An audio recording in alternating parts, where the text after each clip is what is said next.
this year is that we're fishing on these really young year classes. So these fish are 8 and 12 years old, the two primary year classes, and they've got a lot of growing and maturity left to go. And so a little bit of a change in harvest now, those fish grow and mature, and it has a larger effect on the spawning biomass over the next couple of years than maybe we've seen, say, 5 or 6 years ago when we had more older fish in the stock. Yeah, thanks for blowing that up. The other thing that was noted, if you look, for example, there's 3 blocks here. The first block is the trend in the stock. The second block is the stock status, so the probability of dropping below B30% or B20%. And the second row down in that stock status block in the middle there is the probability of dropping below our B20% limit reference point. So that's legitimately the conservation zone, chance of getting into some place we really don't want to go. And you'll notice that ranges from 10% at the status quo in over 1 year down to about 7% at 25% cut. So there's a chance that we could drop below that important lower limit for stock status. But that also is affected by the management choice. Peggy. Thank you. So you're looking at you're looking at the middle block, and it was the middle row, right? Yeah, sorry, maybe I should see 4, not 7.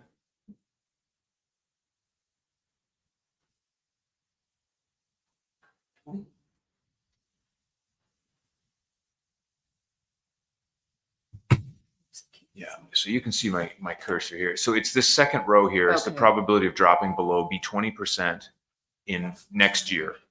And at the status quo would be a 10% chance, and then going down to a 7% chance across that range up to a 25% cut.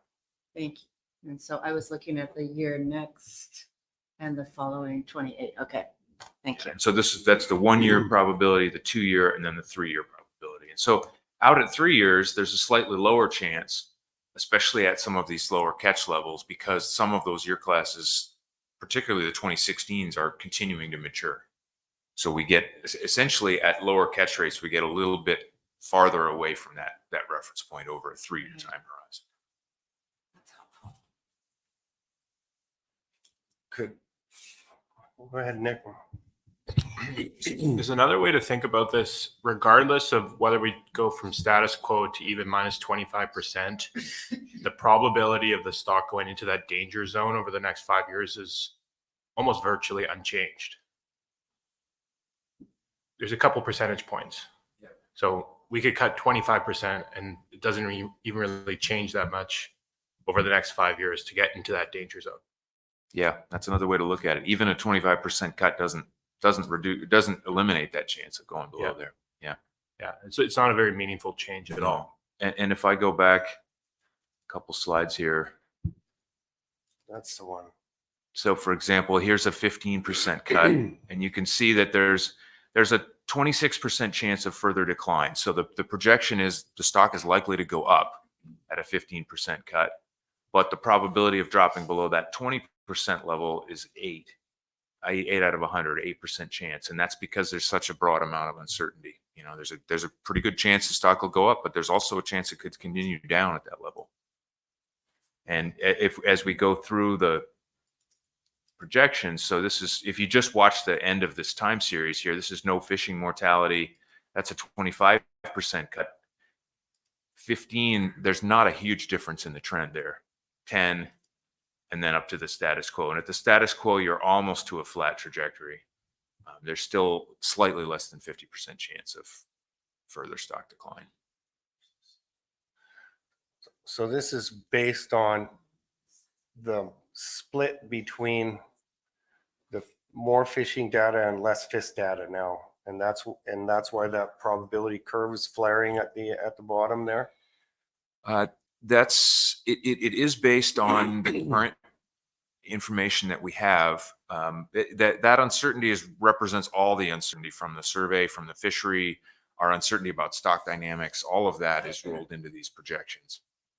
Importantly, if the commercial CPUE for 2024, when we get the rest of the information, if that goes down again, this could actually be a little bit more pessimistic than it looks in this graph. So that's not included in these projections. Go ahead, Carl. Oh, Greg.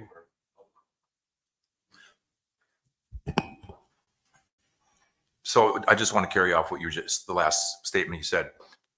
Ideally, what is the time that you would need to have the commercial data to you, like a date, to be able to compile everything correctly to eliminate that variable, that variance?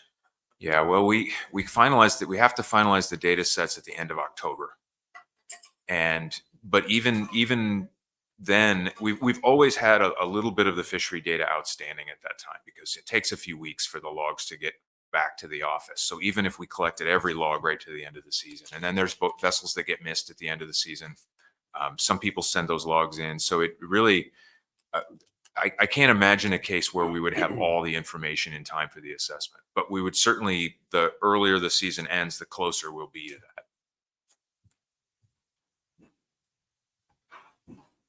Just sort of looking back, because obviously I've been coming to this for a long time, and every year we take cuts or go up in hopes of increasing that biomass. So if you were to go back in your projections from, say, 5, 6, 7 years ago, I don't know how long you've been doing it exactly, but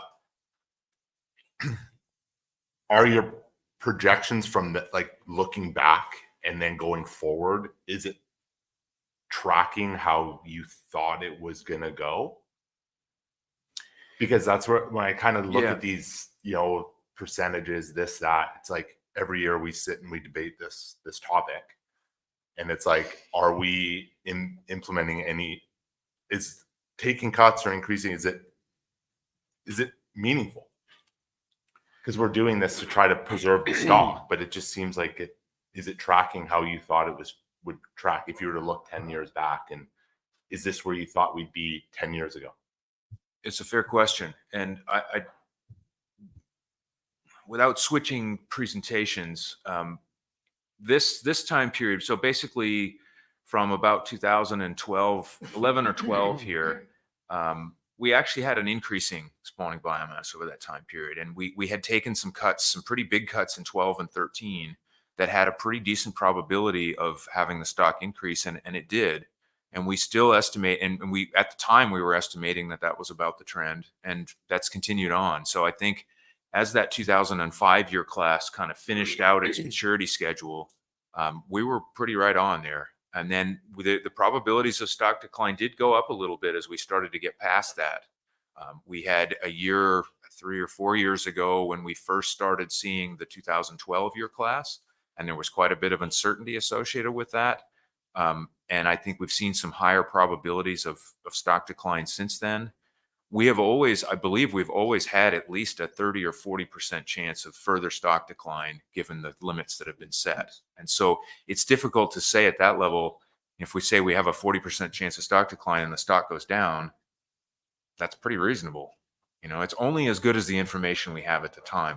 The exception to that I highlighted in the assessment presentation is the last 2 years, where we've actually seen a reduction in the estimate of spawning biomass in the new assessment. And so that's a case where I'd say the last 2 years, we were probably underestimating the probability of stock decline in the current year's assessment. And that has to do with this updating of the fishery data and the difference in information we're getting. So we're getting some information from the fishery data that we're just not seeing in the survey in the last couple of years. And that's kind of a new thing. So back to Greg's question, like having that data sooner, would that be tighter or eliminate that variable a little bit, or that correction potentially? It might help a little bit. Unfortunately, I'm not sure. We would still have quite a few logs outstanding, even with a few weeks earlier. I mean, the difference between early to mid-November and early to mid-December is a pretty big difference.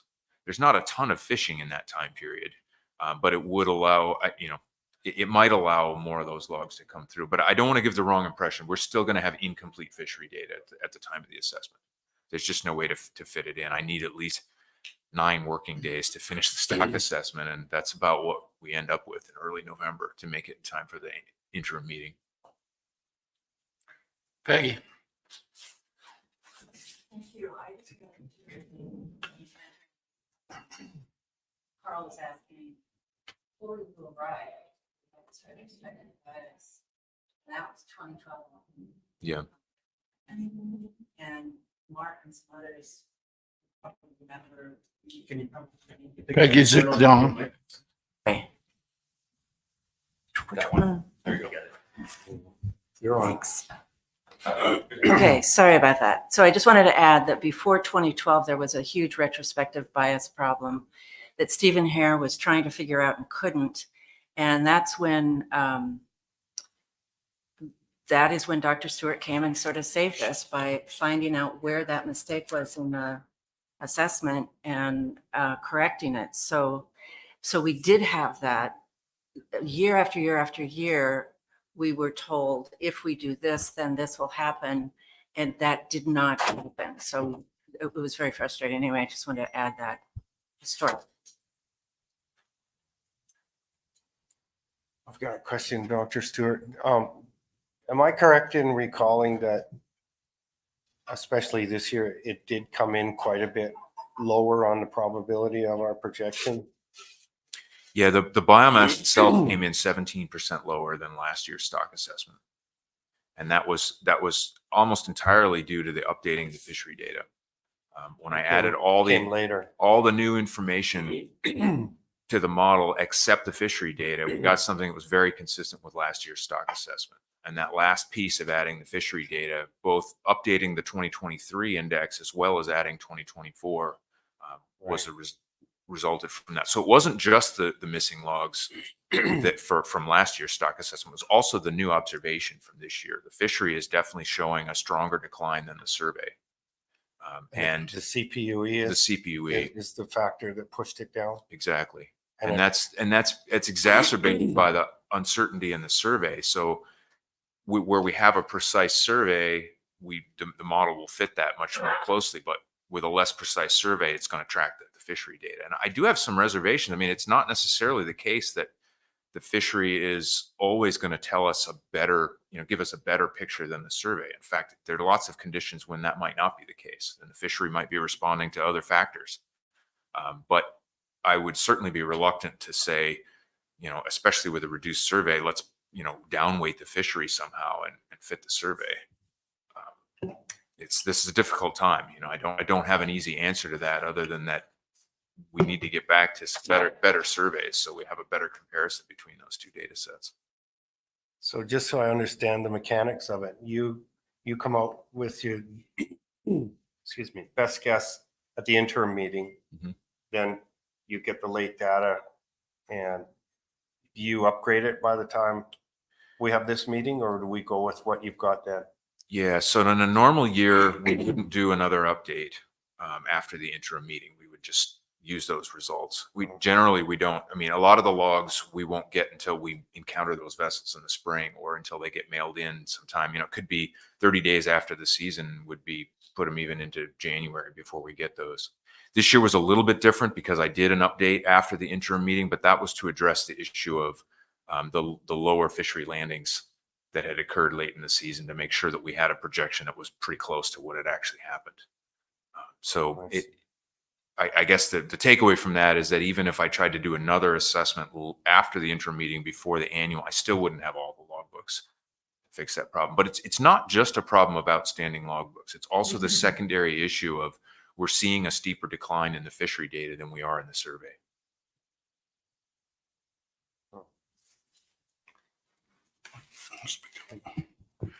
Dr. Stewart, thanks for being patient. And we get lots of questions. So we're hearing a lot of talk for a while now, not just this meeting, about uncertainty, but it seems to be a very popular topic at this meeting about what's going to happen in the future and where we should go. I'm looking for some reason to be optimistic here. And just looking at this graph, and we were talking about it earlier, that we responded to a significant decline with some significant cuts. And looking at this, it seems like the fishery responded pretty quickly. I think over a 5-year time period, we started seeing an increase in biomass. And so I like to think that optimistically, if we take these cuts that we're talking about, and there's pretty significant cuts being discussed, that we will see that repeated. And I'm just looking at this graph that it seems like to lend to that opportunity to be optimistic. And I'm just wondering do you have any confidence in that? Yeah, thanks for that comment. This time period from around 2011 or 12, when the kind of the last of the really big cuts happened after this long period of decline, the commission brought the catch levels down to be commensurate with the productivity of the stock at that time. It was a lot less productive than it had been for a decade and a half before, and it took a lot of cuts to get there. But we basically came down to the point where we were more or less matching the surplus production on a year-to-year basis. And then after this period, the recruitment started in about 2006, but it was about 10 years later when that kind of translated into the spawning biomass. Then as we got into this period of 2015 and onward, we saw another drop in productivity. And we have been sort of sequentially bringing the catch limits down to match that new level of even lower productivity. But I think your comment is quite right, is that when the commission is able to bring the catch levels down to match the biological productivity, we see the response in the stock. And the estimates from this year and even the last couple of years' stock assessments suggest that we're not too far away from that right now. And that's what we're seeing in the decision table, is that somewhere, between the status quo and perhaps a little bit lower is about where we could expect to see over the next few years of productivity. The 3-year surplus production, let's see. The 3-year surplus is actually estimated to be at 37 million pounds. And so that would be, if we took 37 for the next 3 years in a row, we would have an equal chance of being above or below where we are now. So that's actually slightly above the status quo. Yes. TCEY. Yeah. But given the uncertainties that are captured in this analysis, but also all these other factors that we're talking about, a slightly lower TCEY probably is a more accurate estimate of what it would really take to match the productivity right now, just given the uncertainty in the survey and the fishery and all of these other factors that we've been talking about. So I kind of agree. There's some room for optimism here, in that the commission has, over the last 15 years, proven that by bringing the catches down, we can we can stay in sync with the population. The last thing I would comment is that, that's the one thing to keep in mind in all this, is it's going to take some time to see that. Thank you. And I would caution that the dynamics, because of the year classes we have in the water right now, you should think about these decisions not just in terms of 1 year and then maybe we'll have a totally different picture next year. We're likely to be in this low productivity for a while because we have quite a few low recruitments that are moving their way through the stock right now. Thank you, Dr. Stewart.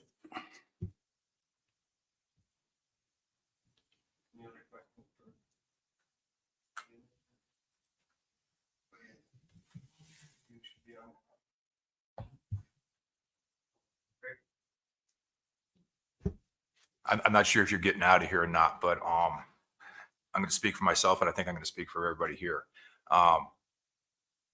Having you being able to come and talk to us and share the information and do the work that you do is like a shining light through a really dark period.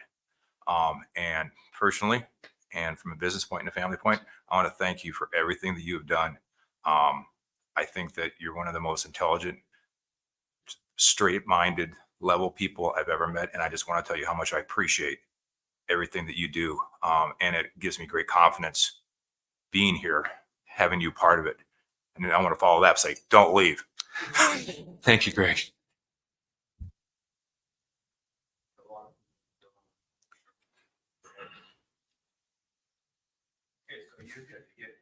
FIS now, right? You're Dr. Webster now, and you change Sure, hats? we can go on to FIS. All right. I think we're finished. With everybody okay to move on to FIS?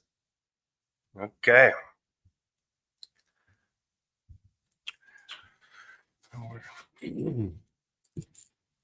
Where do we start on that? We were in a fish discussion last night. There was a fish breakout thing, and there's almost two levels. There's disgruntled with the policies driving the FIS and the declining charters and the budget and all of that. Unfortunately, that's one side of it. Then the other side of it is just the mechanics and the logistics of the FIS too, right? So, yeah, sort of two sides of that. I'm aware of. Anybody want to talk about that a little bit? Does everybody understand the history of the FIS and where it's gone and what the effects of this declining charter data is? Anybody happy with that? They had The number 9. one concern is economics, being able to afford to conduct a survey. And we've all heard throughout the meeting how obviously important this is to staff and determinations of having best and most recent data that they can get. Carl. Was there a reduction in funding that brought the FIS down, or was it just lack of, or the decline in the stock, which then yielded less fish sales to support it? So we've had 3 different factors going on. We've had, as for everybody, costs continue to increase over time. We've had, starting with COVID, we had the drop in price for halibut that reduced revenue. And then we've also had, because the stock's at a low level, we've had a reduction in landings. And so we've had, over the long term, we've had a sustainable model of a self-funding survey. So we haven't needed any external funding over the long term. We have had years when we've been below and above that. Some years we'd make money, some years we'd lose money. But then pretty rapidly, starting around really 2023, we started to see that we weren't, the areas that historically had paid for themselves or even made money were barely breaking even. And so that's when we started to have to reduce the design. And you may not have seen it because I think it was a briefing note just for the commissioners. But a couple of years ago, we put together a laundry list. I think Tyler probably remembers. I bet it was 28. I think it was 28 different alternatives to try and make the survey more efficient. And we literally went through everything we could think of. And we were already doing the easy ones. And as you've seen over the last few years, we've tried some of the harder ones, like changing the bait.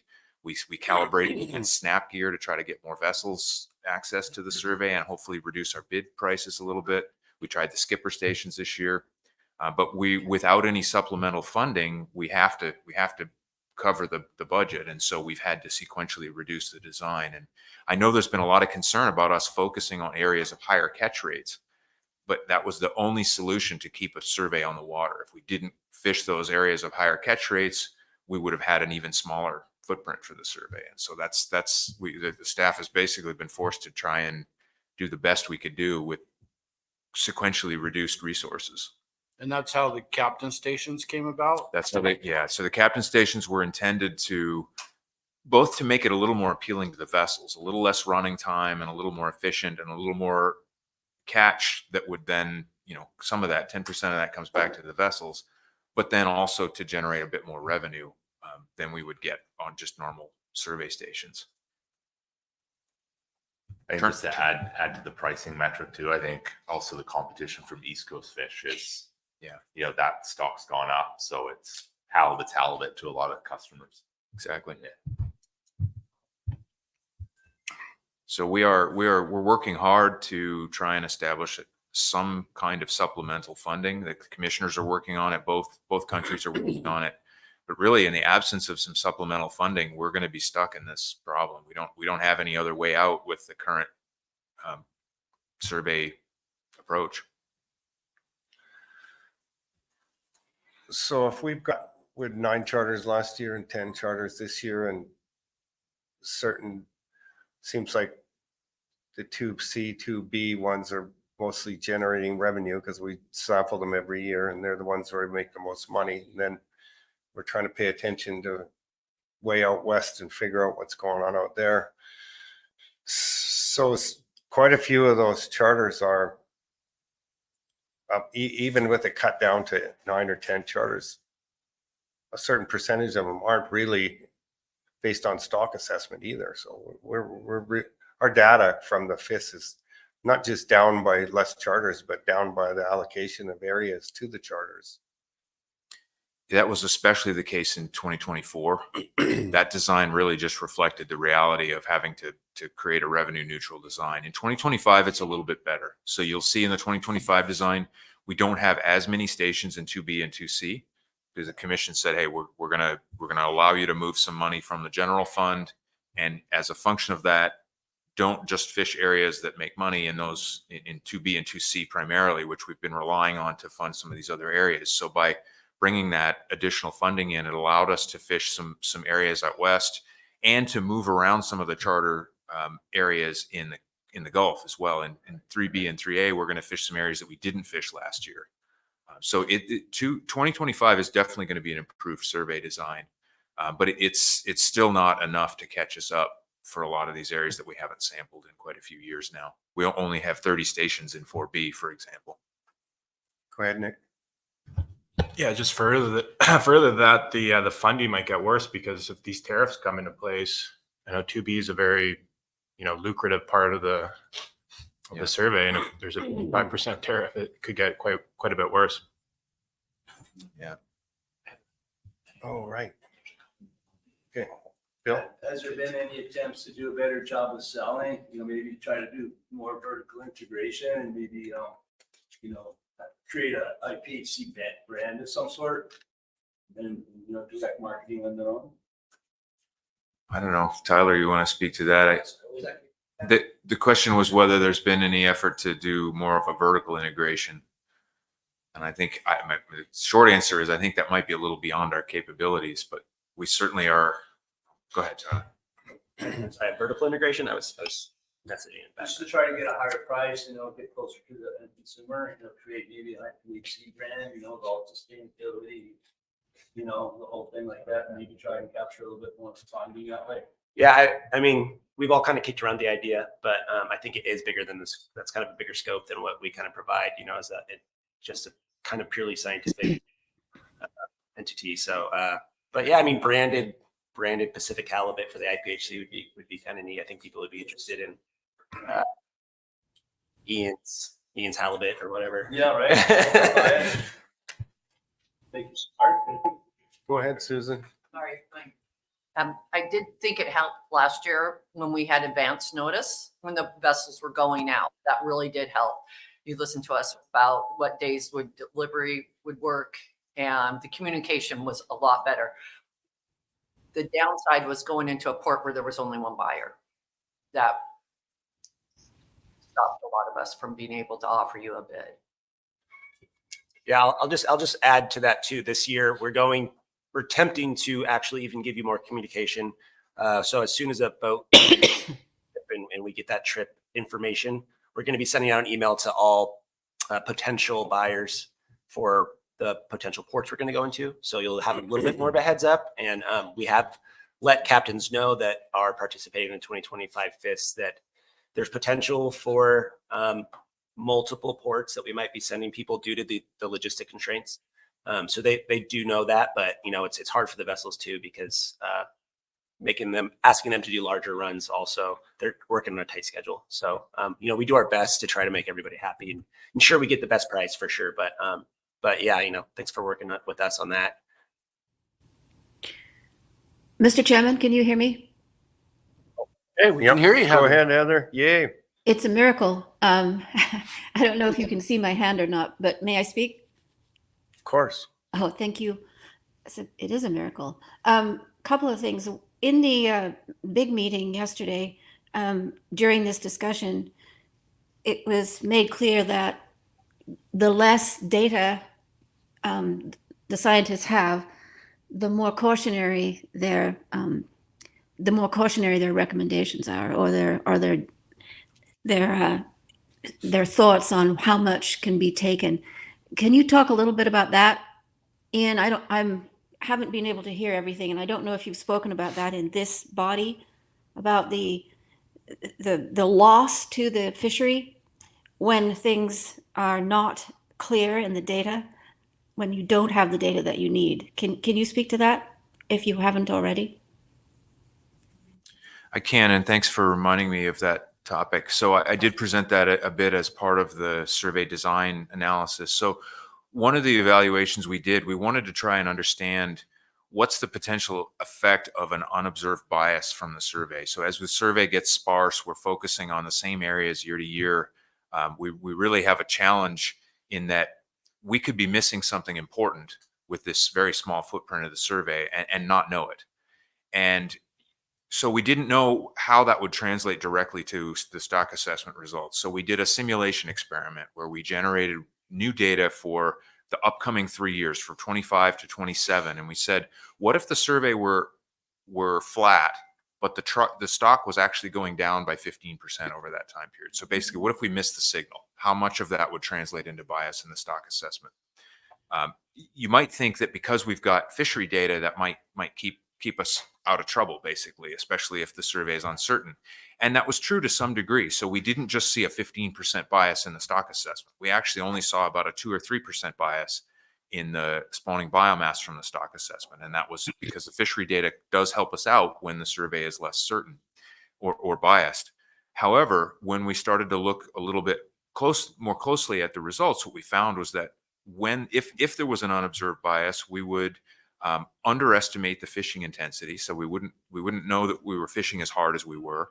And when we looked at the decision table, we translated it all the way through to the decision table. And what we found was that a 15% bias in the survey would lead us to underestimate the probability of stock decline by about 9%, which doesn't sound like a huge number. But when you look at the table and when you look at how far you need to move in the table to change that probability of stock decline by 9%, that was around 4 million pounds in the last few years of tables. And so the way to think about that is, if we wanted to be precautionary and say, look, if there's a bias and we don't know it, want to make sure that doesn't get us into trouble, we'd have to cut about 4 million pounds of TCEY to make sure that bias wasn't causing us a problem. And so I think that's what you were getting at, Heather, is that Yes.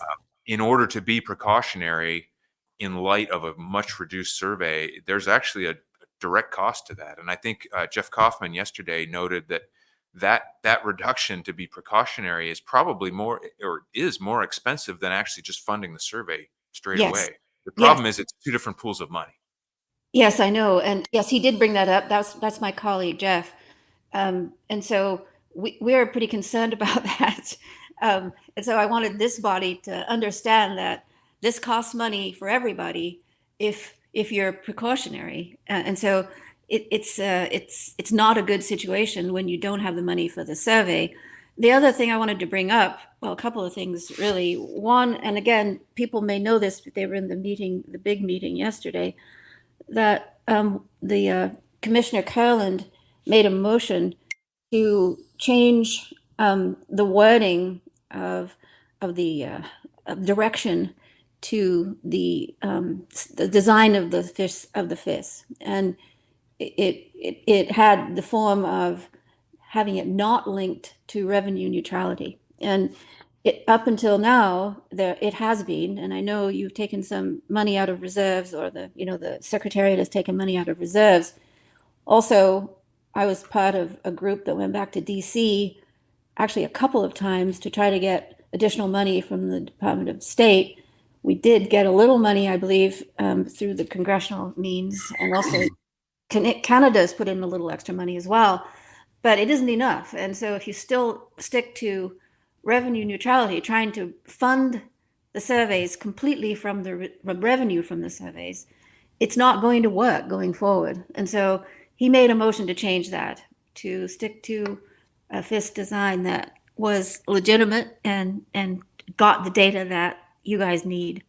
And they didn't vote on it yet, and I don't know when they're going to, but one of the Canadian commissioners asked that it be put aside until people could talk about it a little bit more. But I would encourage this body to support that kind of direction. So that's one thing. And I guess, I don't know, Mr. Chair, when that kind of motion can be made. So I think that anybody can see that we're in a downward spiral if we continue along the path that we've been going of not getting adequate surveys. So that's kind of my comment. And thank you, Dr. Stewart, for getting back to that discussion. It's $24 million, I think, Jeff, estimated the cost of being precautionary because of the lack of data. $24 to $30 million to the industry. Just 1 second, Peggy. You got a comment from Kit from E&E. He said, typically the bid price for IPHC Howland is higher than the grounds price at the port. And we have seen a little bit of that too. Sometimes buyers step up and pay. I know for sure Vesica has paid a pretty competitive price for the IPHC fish. Yeah, from a supportive perspective, I think, Susan, is it not? Right. Yeah, that's great. Go ahead, Peggy. Heather, can you hear me? Yes, I can. So that 30 million that you mentioned, is that over time? What's the period? I think Dr. Stewart can answer that best. I think it was the 4 million pounds, Ian, that you were talking about, could translate into well, I think he said 24, but I think in the slide it was 29. So I just used that round number, 24 to 29 million loss to the industry. Is that right, Ian? Over. Yeah, that was just a rough figure. So we had estimated that it would be around 4 million pounds of TCUY to reduce that probability. And then we just used $6 a pound as a rough guide. For 1 year. And that would just be for 1 year to Thank avoid that chance of bias. I have another question, unless someone else is in the queue. Nope. Go ahead, Peggy. So also just responding to Heather's excellent comments, I just wanted to confirm that the transfer is from the reserve fund at the FIS, and that was in the amount of somewhere around $1 million. And another historical comment from me is that $1 million took years to build, and it was never touched until now. I totally agree with the secretariats and the commissioners' need to find money. I was part of the group that went to DC too to get more money. So I'm completely in favor of that transfer, but just really was concerned whether or not it was built back up in, because this started to be built after McCochran left, and it was the result of previous ED and the previous CFO filling this in. And I was very happy to see that the current ED does have a plan for that, and it will be instituted immediately as soon as possible, contributing 500,000 or some iteration. I don't think I have that, starting as soon as the money is available. But in the big picture, we still need more money for the survey. So I just wanted to make the point that all of this takes a lot of time. It takes a lot of time to build up that $1 million surplus. It's not taking a lot of time to spend it right now, but the situation that we're in was built over time. It's some things you can say happened right away. We could see in a year that prices were going down. We could see in a few years that the resource was going down. But there were changes in the survey system at the Secretariat too, over a long time of changes with the personnel there. So all of this takes time, and I think what we're doing now is the right thing to do to build it back up again. Mr. Chairman, I don't Heather know. has it. Oh, thank you. Can you hear me? Just a sec, Heather. Okay, Carl? sorry. Just make a quick, maybe addition on the fishery data. If you look or took in the combo trip data as well from the Canadian side, at least, could maybe fill some different holes because they're generally fishing not just in the halibut hotspot set. And I think on the combo trip, Joey provided an email. They landed, I think it was 682,000 pounds of halibut off of combo trips. So it's a pretty big percentage that you could tap into for data off of that to help maybe plug some holes. So we do look at that information, but we have been reluctant to just include it directly with the halibut target sets. And the concern there is that when it's a mixed target set, there's potentially a wide range of targeting. It could be a whole lot of gear with just a little bit in onto the halibut depths, or it could be a whole lot of gear on halibut depths and just a little bit into blackcod depths. And so it's really, we've been concerned that to standardize those data, it's going to be challenging to know what the target really was.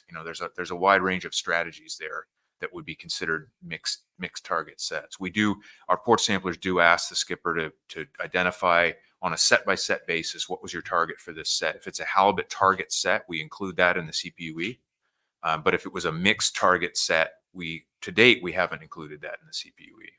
But I think you're right. There's probably some information we can get there. It's just a little bit harder to standardize to know, if the catch rates start to go down, is that because people were trying to catch, 80% blackcod and 20% halibut instead of 60-40? Those are the sort of changes that can make it look like the CPUE is changing, but actually it's the fishing strategy that's changing. We'll get to you in a sec, Heather. We'll just stay on this subject for a sec. Joey? Okay. I think on that combo trip, when you're out fishing, they're, I would say 95% freezer boats, and they have fresh in the back. So we 90% target black cod at the start, fill the boat, and then the last 6 or 7 days are fresh. So that data is probably pretty accurate that they were targeting halibut. I've never seen a guy try to do both at the same time. It wouldn't work. Okay. So if those sets at the tail end of the trip are being identified as halibut target, then we're getting that information. That's the key, though, is that we do need the skippers to identify on a set by set basis and not just say, the trip was a mixed target. It's supposed to be on a set by set basis. Anybody else? Go ahead, Heather. Thank you. I have a question for Ian. The talk about the skipper sets, and I'm not particularly, I'm not knowledgeable about how that works at all, but I'm assuming it means that they get to choose where to set so they can catch some fish so that money is made. Is that how that works? And then I have another question. Yeah, the objectives were twofold from that. One of the objectives was exactly that. Let's let them fish in some areas with slightly higher catch rates so that we can generate more revenue and therefore to have a bigger survey footprint. The second objective was actually to make the work more appealing for the boats, because on a 10 nautical mile grid, there's a lot of running time, especially on a 4-station day, and to allow them to fish one of those stations in closer proximity to the other 2 or 3 that they were fishing that day. So less running time, just less overall fishing time for the day. We succeeded in both of those things. Unfortunately, the vessel captains succeeded too well in terms of their catch rate and actually caught so many more fish at these places just off the station grids that had we just included that in with the normal analysis, it would have created a bias in the survey. So we didn't end up including those in the standardized indices. That was going to be my next question, is so that data that you get from those spots is not usable and you don't put it into your calculations. Is that what you just said?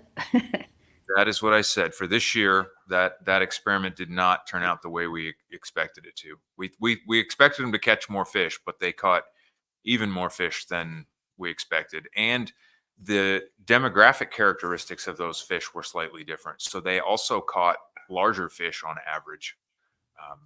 And so that meant that we were not able to just use the additional biological data at face value, basically, in with the rest of the data. So you're not, okay. So you're not going to do that more. We're not going to do that again. We don't have any plan to do that again. Okay, so I have this idea that it's probably not doable, but could you get that kind of fishing and not include the data, but just include the revenue, and then have the other sites, the other spots in these grids fished just as you normally would? but just use the revenue from the places where the fishing is good. That may be contradictory, but is that a way to get additional revenue, but not to have the data muddied by these hotspots, essentially? It is, and that's what we ended up doing with the 2024 data. The challenge there is that that's in contrast to our third survey objective, which is to minimize the removals from the stock. And so we have avoided everywhere we can fishing solely for the purpose of generating revenue. We've always tried to make sure that we had a chance of having a scientific benefit to that harvest as well. Yeah, I see that. But maybe you have to change things a little bit in order to continue to do the surveys that you need. And that just seems like one way that you could do it if everybody agreed. I know that that's maybe not what you want to do, but it might be better to do that and fund surveys than to not have the surveys that you need. Just a thought. Yeah, that's exactly the rationale that we had going into that experiment. Was we need to try this because it could help. And so that would be something the commission could decide if they wanted to supplement our design purely for revenue purposes. That would be possible. Well, they have to do something because it doesn't seem to me that you can go on the way you're going.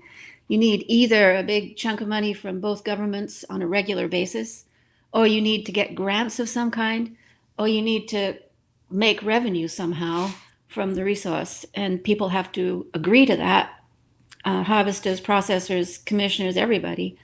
You got to do something because doing this is a spiral. And it's downward. Thanks, Peggy. Go ahead, Joe.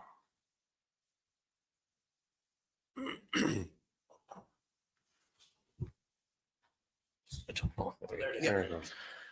Just to talk about that really quickly, if we, as a unit here, went and fished every hotspot on fishermen to take revenue, I don't think that's a good idea. That's like taking away, we're supposed to be science here, not like poaching fishermen spots. I would say that would go over really bad in the other room.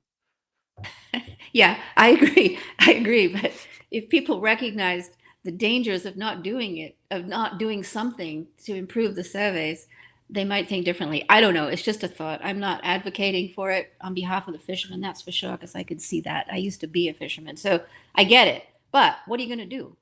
So I think they have to have serious conversations at the commissioner level to figure that out. Period. Thanks, Peggy. Mark? Not Peggy. I'm Heather. Oh, excuse me. Sorry, Heather. My mistake. Dr. Stewart, I have a question. I've been out of the actual buying directly. I did it for icicle for 30 years, but is there ever a thought of taxing like ASME does? There's an ASME tax for overall halibut, never mind the surveys, but overall halibut deliveries, both for the processors and the fishermen. I know that's not good on either side, but over the years, I would always talk to the plant saying, because the fishermen would be pissed off when we had the auction. Everybody always pays more, but you do the cost average, you pay more for the rockfish, and that brings the price up. There's games to be played, but they would always have to, I would get calls. Well, the fishermen are pissed that we're paying this to you guys, to the survey. Is there ever been that thought process of having an ASME kind of tax and put that into the surveys?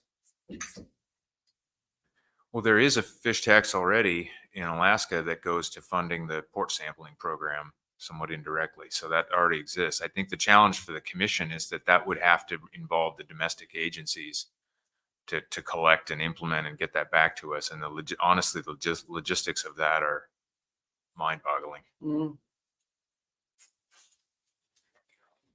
Am I on? Oh. So I was thinking the same thing. And with that idea, I'm on the halibut and sablefish committee for ASME. And as well, hello. Oh, there's an echo. Oh, anyway, question I had was along with the lines that Mark was just speaking of is that if a buyer, the successful buyer of the trip, I didn't know how much these trips cost to gear up and go for. And that was my first question. Anybody know what that is? For a halibut trip, for a survey trip? What that costs to go do that? Per pound or? No, just like, what's it cost? Each charter is bid by the number of stations and where it is, farther west or farther south. They're all different and they're all on a bid basis. So it's a bid charter. Charter plus 10% of the fish revenue goes to the boat. Charter plus 10% of the fish revenue. Yeah, it's highly variable depending on which area they're fishing. Okay. So I'm trying to implement a overall tax that the fish buyer, the successful buyer, would then pay that, whatever that tax is, the guy that is successful with the purchase of that load, right? You have these different bids. We used to buy them years ago at Global, but I just wonder if that, what Mark was just mentioning, is that if there wouldn't be something like we could set in, just investigate that idea, because it seems to me that everybody's excited about getting the fish at the end, but paying for it to go up front, obviously. But maybe some of that burden of that tax needs to be on the successful winner of the bid, potentially. If it's a stupid question, let me know, because I'm trying to get into this conversation. But Go ahead, Greg, and then Nick. So my guess is it's about, all I can do is go reference to like when we go fish. So if we go do a 5-day trip, expenses are about 10 grand. So, I mean, that's, that's fuel bait, that doesn't take insurance, but I mean, realistically, I would say a minimum of $2,000 a day for cost. Out west, the expenses exceed the revenue because you're not fishing for fish, you're fishing for science, right? And, go ahead, Nick. Yeah, just further to that, if you put like a tax on the actual purchase, it's just going to come out of the dollars per pound. You can't change the market, right? So either you shift from tax or the actual fish price, the net result won't change. I got you. What the other? Let me think this through. Yeah.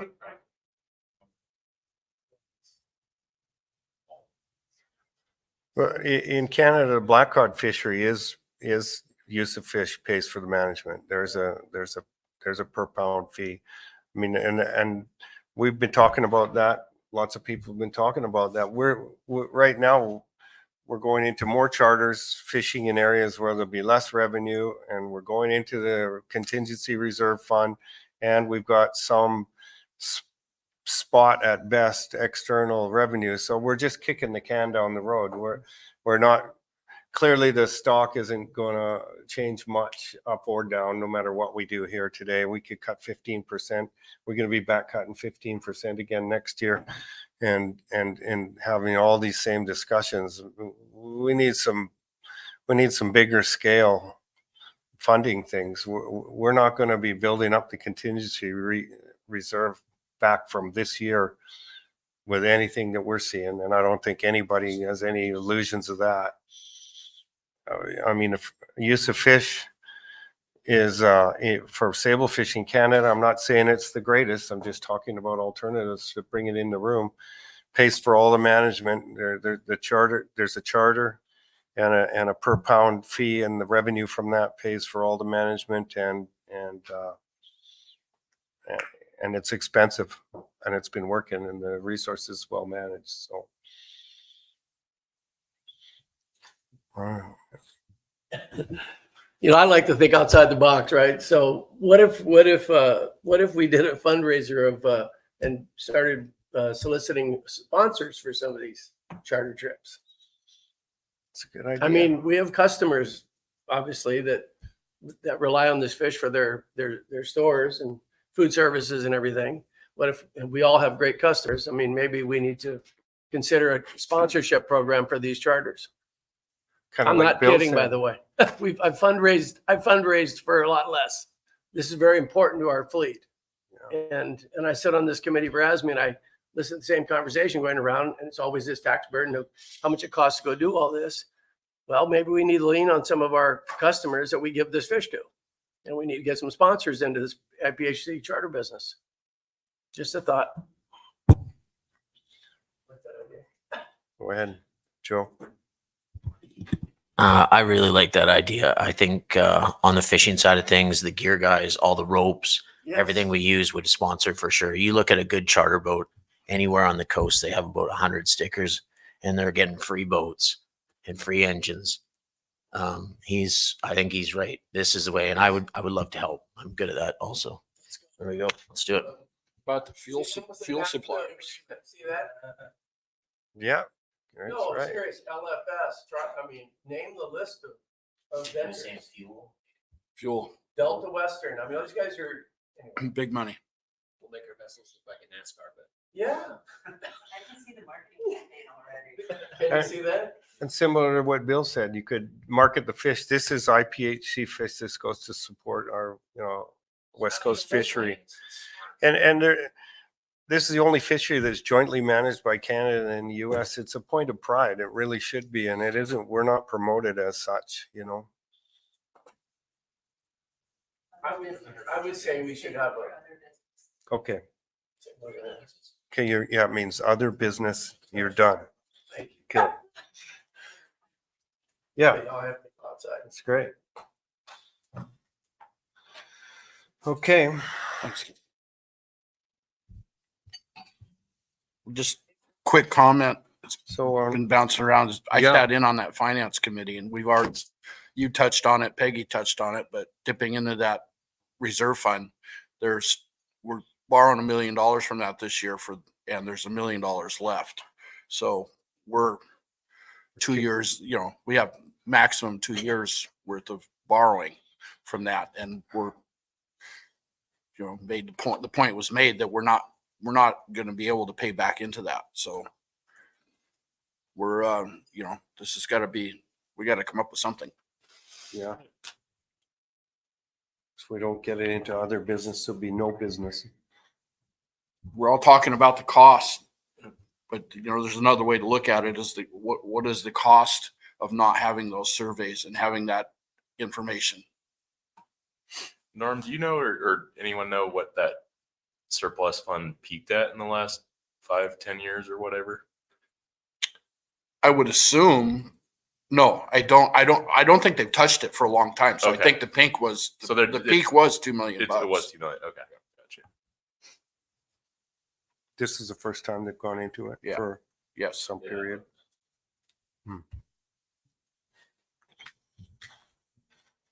Okay. So that's FIS. Go ahead, Liam.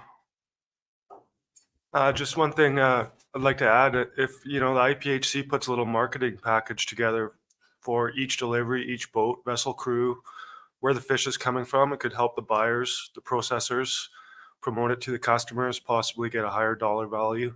Everybody feels good. Okay, so we hit FIS and then we've got led us down the path into money. I think we're finished with Dr. Stuart Webster. Thank you very much, Ian.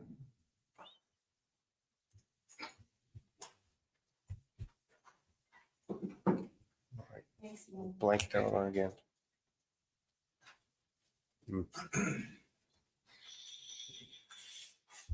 Okay. So now we're getting down to the nitty gritty. We were going to revisit the voting yesterday, right? There was some people wanted to have another look at the opening and closing dates. I'm not quite sure I understand what they wanted. One thing was we didn't do the 2 stages of the voting. There's the voting is a 2-step thing. It was like 11-6 or whatever it was. And then there's another thing where it says how many what Canadians voted for and what US voted for. So we could fight over that, but that's part of the thing because Americans could just win every vote by count, and it needs to be noted that Canada didn't agree with US, and we do capture that in this. We just didn't get to that last step yesterday. Peggy, you were going to say something. Yes, thanks, Chair. I think I might have started this idea of rethinking about this only because at the U.S. delegation last night, the conference board was saying they were looking at what they were thinking about, they hadn't come up with anything yet. They asked us what we did. We told them. So we were part of that discussion, and we landed on pretty close to what we had done, but not exactly close. And one of the comments that came out in that meeting was, if the two countries can come together, and if the two harvesters plus PAB can come together, that's giving us better odds for the commissioners to agree with what we say, rather than Yeah, it just goes to the commissioners as if divided. we're unanimous, if Right. the whole bodies are unanimous. So that's, I think, what I was, so I kind of whispered to Norm, can we change our vote if we wanted to? And I don't know if that's, I if think that's can what we look at wanna that. do. We've been talking about that. Carl, you Yeah, had yeah. some I think comments just too. in years past, Jesse, or so from the chair's perspective, that's how we got everyone's voice included. Going back to the vote scenario, like obviously there might be a sway because so many. I mean, I don't think it's on bipartisan lines, Canada versus US. I'll say that first, but at least the people that voted against it or for it had their vote opinion brought forward to the commissioners. So rather than just like, okay, these, I don't agree with this. My voice doesn't get heard because I got overruled. So that's how we kind of worded it in the report, that, the people that voted against it were in favor of possibly a longer season or a different start date or a different end date. So that message went to the commissioners In as the report, divided vote? Or this was the outcome of the vote, but then it was a breakdown of so many in favor, so many against, and the reasoning why it was a broke. If it wasn't unanimous. So it was a united Right. vote, but your majority of this, I guess I would say that everybody chose these dates, but there was. The vote Yeah. with an addendum sort of thing. Yeah. So where did we get into what predicated the recording of Canada and US like that? That's another layer of complexity here.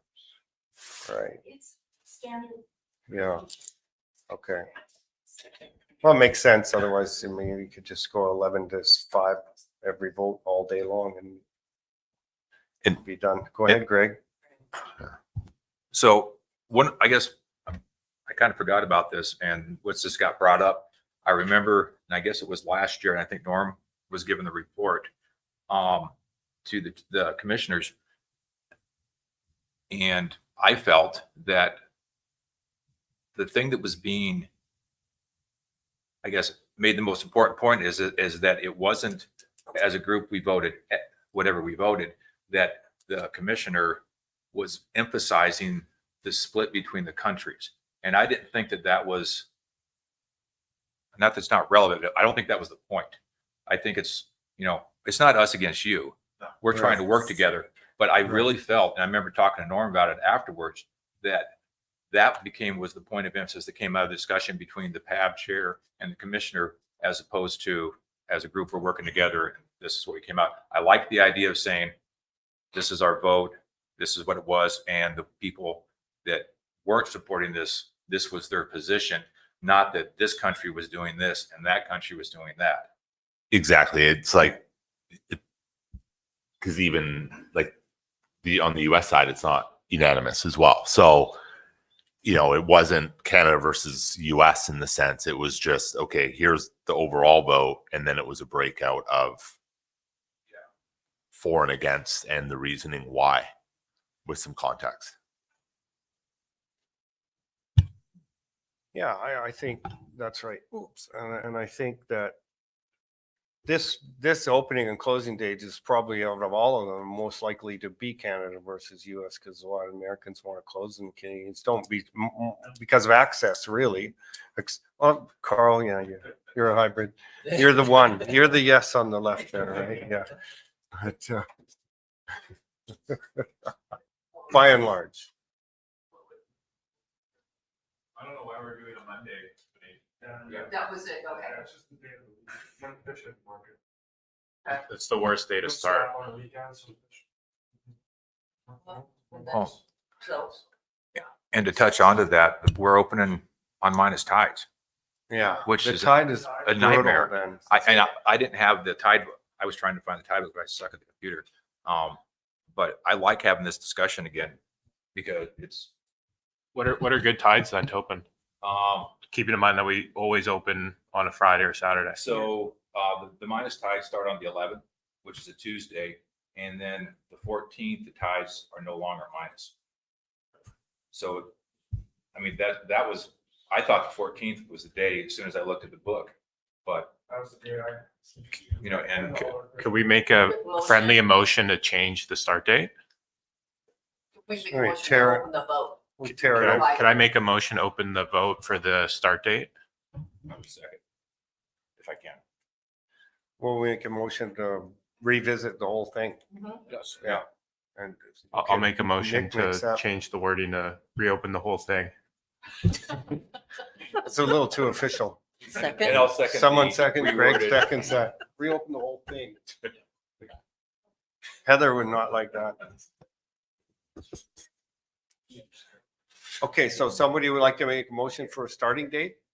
I just have a question, or Greg Ness has been texting me. He's been trying to get online Oh. so he could vote, Mine but he's jumped on the off. train.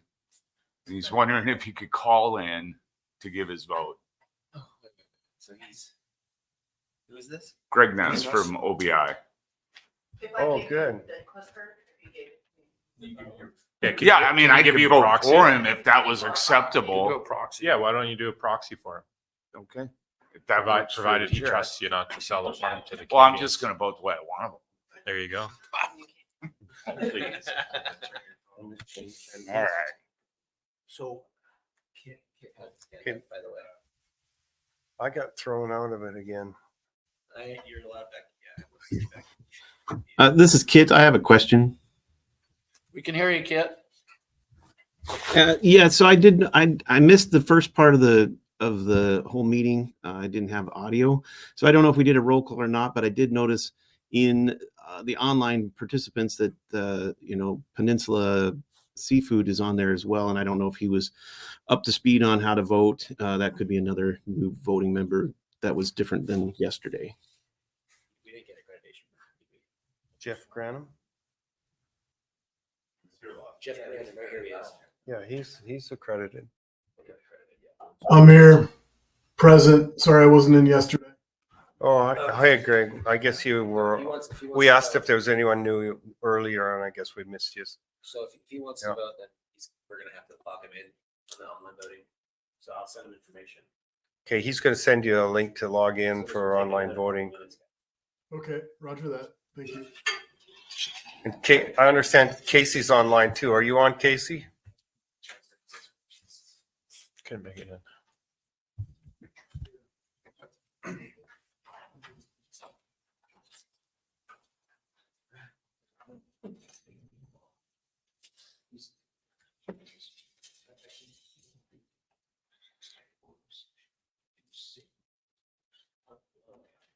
So let's see. So Oh. What do we do for a break? Do you know? I don't have a clue. No. I don't take breaks. started at different. 10:30? 2 hours? That's fine. Yeah. Okay. Yeah. Okay. Okay. Okay. Hey, we started at 8:30, guys, and we're going to take, yeah, go ahead, Nick. They got some delays on getting people online for voting. Casey's on there too, and I don't hear him answering. He's going to have to figure out how to vote. He's online. He was here yesterday. So maybe we'll take a break for 15 minutes while they mess around with. We're not going to do anything anyways. Back at 10:10. Sure, that sounds good, Tyler. Yeah, that's great. Hey, it's Jeff Granum of Peninsula, and Mr. Bessick is my proxy, and I'll keep him updated on my what I want to vote or how I want to vote. Thank you. Pardon me, what was that? Sorry.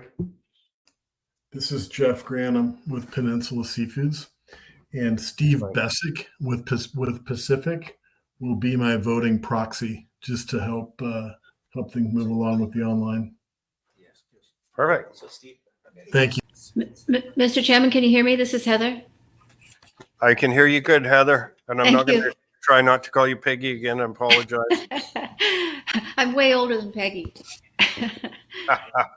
So, I just wanted to know where we're at in the process because it was a little bit confusing for me. Yeah. So can you just explain where we're at? Sure. We had some. Oh yeah. Norm's got his hammer going here. His halibut mallet. We had some, I don't know, irregularities maybe with the voting and stuff yesterday, and we're revisiting the opening and closing dates. We've had a motion approved to start again, basically. So now someone's going to bring a motion with a proposed opening date. I think a few people have looked at tides and there's some different ideas in the room, and we're starting with that right now, Peggy. All right. Fuck, did it. Heather. Did it. Oh Hey, my gosh. Thanks, Bob. Hey, you. Bob. Oh boy, now them's fighting words. You call me Bob. Go ahead, Greg. I'd like to make a motion for starting dates if I may. So I guess my motion would be start the season March 14th. If I get I'll a second. second March 14th. Can I speak to the motion? Okay. Yeah. So the reasoning that I'm thinking is March 14th is a Friday, which I think helps with the timing in the market. It's also the first day off the minus tides. So we won't be fighting tides. So that's my reasoning behind March 14th. I think this is where all the Boston seafood guys start whining, isn't it? Anybody want to whine about that? 16, 17, 18? Fishing habits. People are still, guys are fishing, so we got a couple days of holiday stuff. I don't care. Yeah. So do we have a second? Nick I second seconds it? Yeah. Any discussion? Bostonians here? No, that's good. It's a superior day. Okay. Well, then we'll vote. Clicking. Hold on. Oh, something online? Actually, we have Nice. we're gonna sing. You get a shake.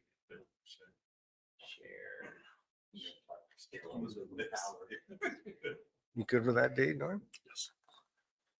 I'm fine with it too. Perfect tides for us, guys.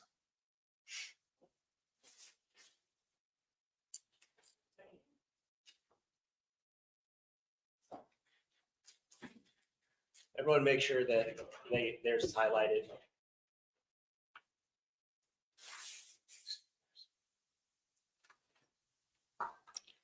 There we go. Yeah. So the only one that's missing is the one from Steven. He left. Yep. Okay. Okay, the voting's closed. All right, give me a second. Fancy. Look at that. Oh, well, I guess we don't need to do that one. That one was Good job. All right. I'm gonna change mine. No, just kidding. Well, that's no fun. Okay, so let's open the floor to the closing date.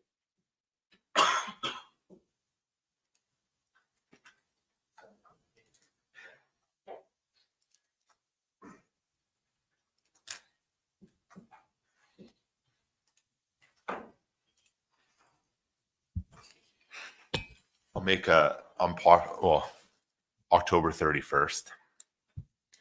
Oh. Bill seconds that. Okay.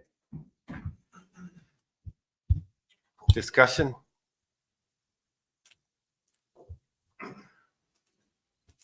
Want to defend your position there? Just with shrinking quotas, I don't think that we need longer time to fish to keep a stable market throughout the year. And a lot of access and plants and economics goes down into that time of year later, and safety for the fleet. We also had a few vessels that were fishing in November that almost went down as well. Well, I'm also talking for us, like as a company as well, that almost had a boat that almost went down. So.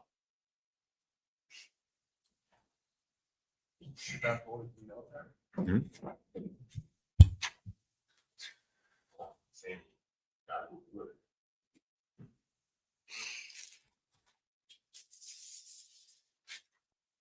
Well, Greg?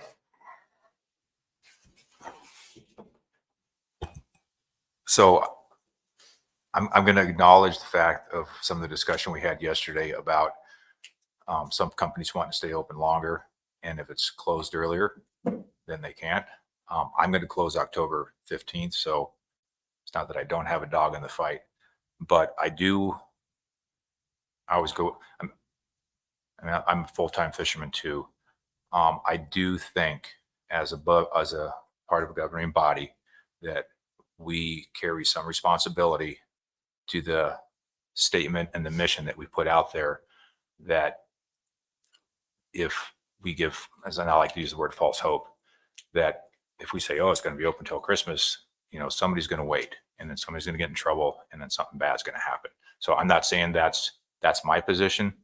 I'm not saying that's all of our positions, but I think that it's something we all have to acknowledge, that if we say, hey, we're going to stay open to whatever date later, into December, that we have some moral responsibility. Yes, no, we're not making that decision to go fishing at that point, but we are putting that possibility out. And that's just my opinion. But I'm always going to support a shorter season, just because I don't want to go to any more funerals. And I don't want to feel like, maybe I should have fought not to open it till December 7th, because it's a really bad thing. There is a moral dilemma for me. And I know that's maybe not part of this whole discussion, but I just wanted to get that out there. Go ahead, and then I'm going to go after that. With regards to the issue of safety, it's, absolutely tragic. What happened to the Windward? Windwalker. And it's absolutely tragic. And when I've heard about it, I think everybody in this room felt grief, even if you didn't even know who those fishermen were. So of course, safety is always one of the top priorities. That being said, there's always been instances where even in the summer, there's gale winds, there's bad seas, and boats go down. So whether it's November or July or March, doing a March 15th opening, I remember there's boats, it's like blowing 60 and they're fishing. I'm like, what the hell are you guys doing? They're like, oh, we got to get the fish. So it doesn't really matter, in my opinion. And I think it's crucial for all of us as buyers to say to a boat that shouldn't be going out in bad weather, hey, I don't want you going out. And ultimately, everybody has their own self-preservation. And I would assume that boat thought that they were comfortable doing that. But my point is, tragedies happen any time of the year. And it's always just heartbreaking when it does happen. But there's been tuna boats that sink in August, September, July. Boats that, and it's just terrible. But, the time of the year, and I do think with just the way that the stock is at, there, we had a December 7th opening. Look how much fish was left in the water in Alaska. BC, we caught our fish. And I don't know what we're going to do on quotas. That's, another conversation, but, it's definitely, the fleet needs the time to fish, in my opinion, I think. So, and then the other side of it is, if you folks in Alaska want to shut down, that's, you guys have to run your business as you would. I run my business the way I run my business. And if, somebody across the street is doing something that, just because I'm not doing it, I'm not going to do it. If it doesn't make sense for me, I'm not going to do it just because they're doing it. Right. So I understand that. The other side is, if we're taking, say, 500,000 pounds out in November, December, you guys are closed. That's better for you guys on the marketing side. That's better for your fishermen. There's better prices. And we're absorbing that fish over a longer period. It's ultimately better for everybody and better for the bottom line. So those are my points for doing a longer season date. I'm going to argue with you, Greg, but the argument is like, no, I don't like safety. Just because I disagree with you doesn't mean I don't like safety. In the Derby days, I fished in the Derby days too, and that was the worst, right? The people that were on the edge and had bad equipment and were on the brink of losing things, they were out there, and us guys that had good boats and good equipment and could have probably gone out there didn't, and going to quota saved a lot of lives, and I know lots of people that died in the Derbies. Sorry, but nowadays, first of all, we probably got 10 or 20% of the fleet in Canada that we had in those days. It's better equipment. They don't have to go fishing. We're all got Elon Musk every day. We can see the weather. We can see everything. We're all on windy, the weather forecasting. We're all communicating with each other. We're saying, hey, I'm out there and it's not like that. It's 30, it's not 20. I mean, the safety is as high as it's ever been, and people are towing each other in and taking care of each other. So kind of what Nick said, I have the same concerns. It's dire. We've all fished and we don't like danger, but we got better equipment than we've ever had and better communication, better forecasting. I don't think, fishing late into the year is as risky as it could be made to sound. Anyways, go ahead. And I appreciate you guys' comments. I'm not trying to say you guys don't want safety, and I do. That's not my thing. It's just the great part about these kind of things is we all get to have an opinion, and it stays at the table, and that's kind of the end of it. But I acknowledge what you guys are saying, but I also have to acknowledge how I feel, and that the less possibilities of guys being out late makes me feel better. Okay, Joey, and then we've got Kit online. One thing that Canada's really struggled in is obviously leases and the money. So when I first started, we only did 1 or 2 fisheries. So every boat now starts in March and they go right to prawns, May, and then they got to switch over to prawns. Then we got to switch over to tuna. So we have no time to pull the halibut out. So after tuna stops in Canada is I was out there till October 15th.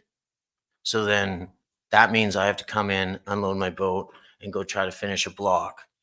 And I mean, I agree with Carl and you got everybody, but I think it's almost impossible. If it was October 31st, I think it's impossible for a combo boat like that to get their block out or get their halibut.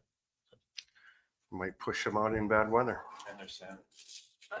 Another thing is that you could have bad weather 3 weeks in October, and then these guys are pushing to go out because the 31st is the deadline, and there could be a better weather window in November. That's so right, Susan. October is just as iffy.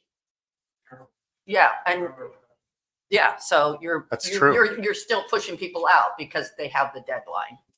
Yeah, I was gonna say that exact same thing as Susan. I know for some boats we work with, I think they make it less safe to have October 31st because now they're gonna feel like they gotta go, as opposed to November is going to be crap, but at least you can wait and find that weather window as opposed to feeling like you need to rush out. So, yeah. That's a good point. We've got Kit online. Yep. So I'm kind of for going back to the start of IFQs when we were doing a March 15th and November 15th. And to justify that, it's tides. We've kind of just went over that with the March 15th start. And we've tried to open earlier. I wouldn't be opposed to open earlier, but when we start to move towards opening earlier, then we have trouble with getting people, their CFEC cards and their permits in hand, and getting that issued. I'm okay with even going later, but as we heard from Ian and a couple of the other people on the science side, and especially if we're losing FISS data and we're just not, getting the information that we can make good scientific decisions, maybe we need to stop a little bit earlier so that the logbooks have a little more chance to get turned in and we can compile that data and be there ready for the interim meeting so that we can make good choices for the future. So this is just my opinion. I agree with the safety aspect, but we get weather every month of the year. So for me, March 15th and November 15th works. But I also agree that I think that there should be a consensus among the countries. It's not him versus us. It's a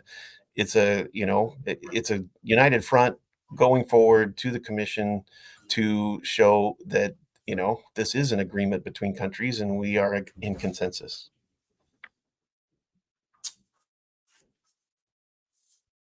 In yesterday evening's meeting, we had a discussion also about having a later opening potentially puts us on the spawning stocks. And it was said that in other foreign fisheries, I mean, that's taboo. You don't want to do that. Ian's even said that he's concerned about later openings because of that. They don't have the data. IPHC doesn't have the data. But again, other countries have actively tried to avoid fishing on spawning stocks. So October 31st might be too early to close down. November 15th, I'm fine with. We're going to be open. So however the group wants to go.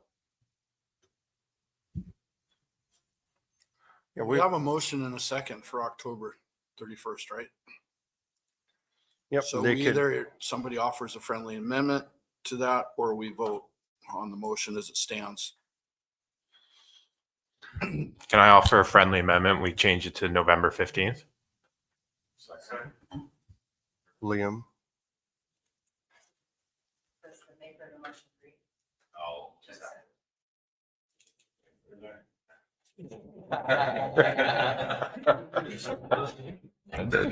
My diplomatic approach is back. Now we're voting. Click away. Not yet. Yep, go ahead. I'm gonna just share screen. Crash You're it. ready? Yep. Okay. Crash it.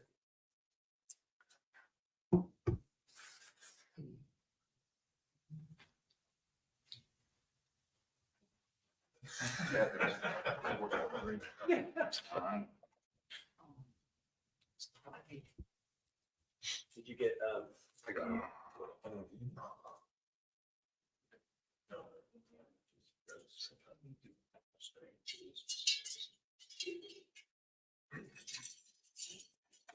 Okay. So I think that's everybody. That's it. Here. We close it up.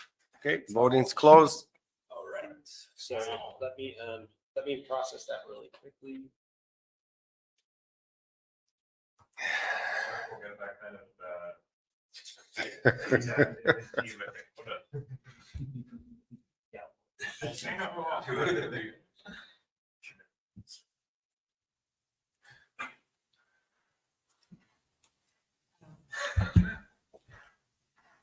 Peggy? Are we on quotas at the moment? I have a comment to make on the subject of quotas. Yes, we will move So on I got to that. Tapped outside the door on my way in by Bucklakaitis, who would like to make a presentation to the PAB. And he said that Malcolm Milne also would be interested in joining him for a brief presentation on what they are proposing to the conference board. Oh.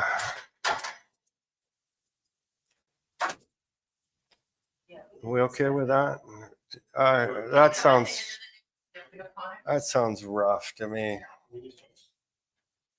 So just as background, Bucklakaitis put forward a proposal to rebuild the fishery like a month ago.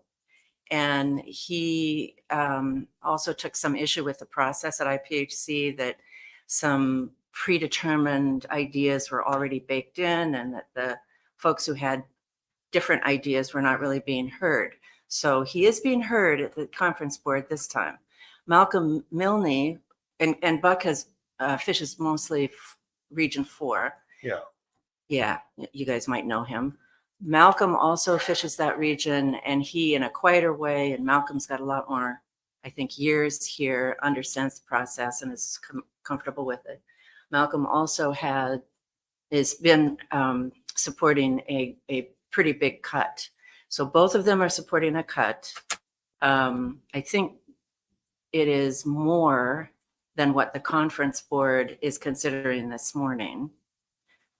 So what I told Buck was, Malcolm was not around, but what I told Buck was I would ask the question. But I also added that if we do that, then Canada certainly should have the opportunity to do that. If we, the United States, does that, because I'm both, that I would hope that there would be an equal appreciation for the same sort of thing if it's different. But I also just want to say, I really like the idea that has been said around here that we don't want to give the commissioners who are deep into these negotiations on fodder for their, for the different quotas, don't want to give them fodder by using something that we do. And so I just want to be really fair to everyone when we discuss this. I think Greg has something on this, and I bet it's the same as me. I don't know how you diplomatically say, I don't think it's the proper forum. That's my opinion.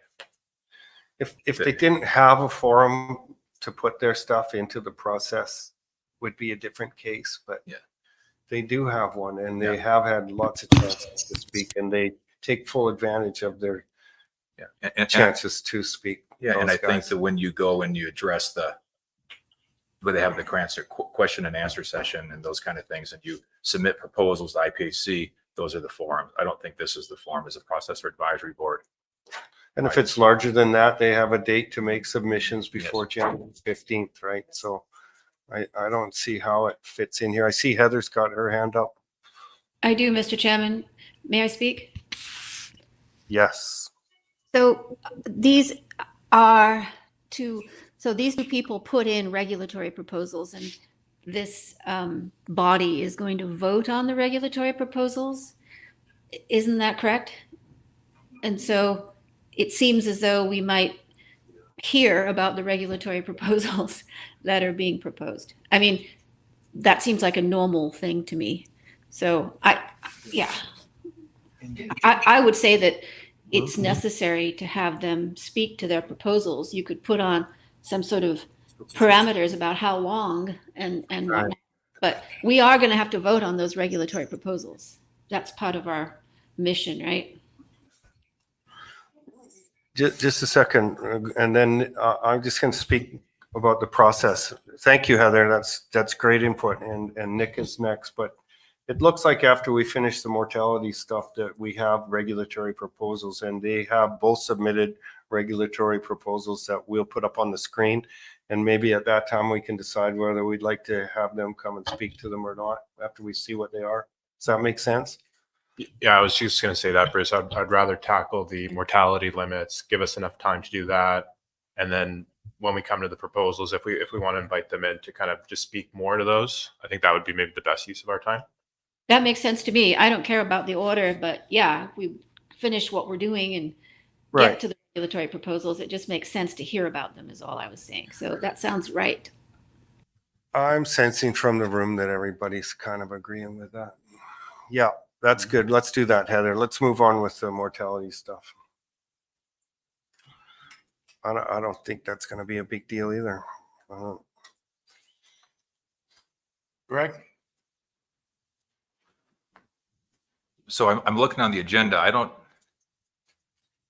unless I'm missing something, I see 6.1, 6.2, and 6.3. I don't think. You don't have mortality limits on your agenda? No. I'm talking about the proposals. 6.2. They would put. Oh, okay. Oh, there we go. Yeah.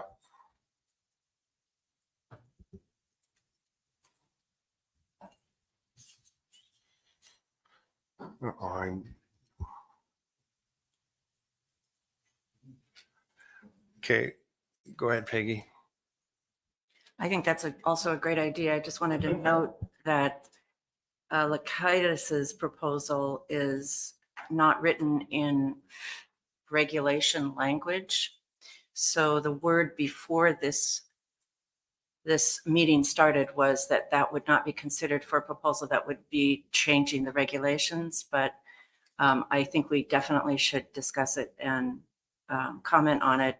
And then below his, Malcolm's proposal is set to be included in the regulations if it is approved. Huh. Well, it'll be interesting to see it when we get there. If I may, Chair. Yes.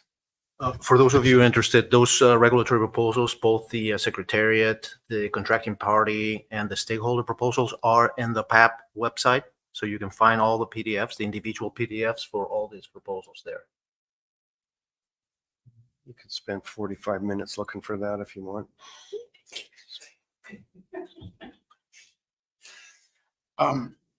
Mr. Chairman, I don't have either Yes, one sir. of those guys' contact numbers, but maybe somebody wants to reach out to them and let them know that we're considering. And, okay. So they're not hanging around the room waiting.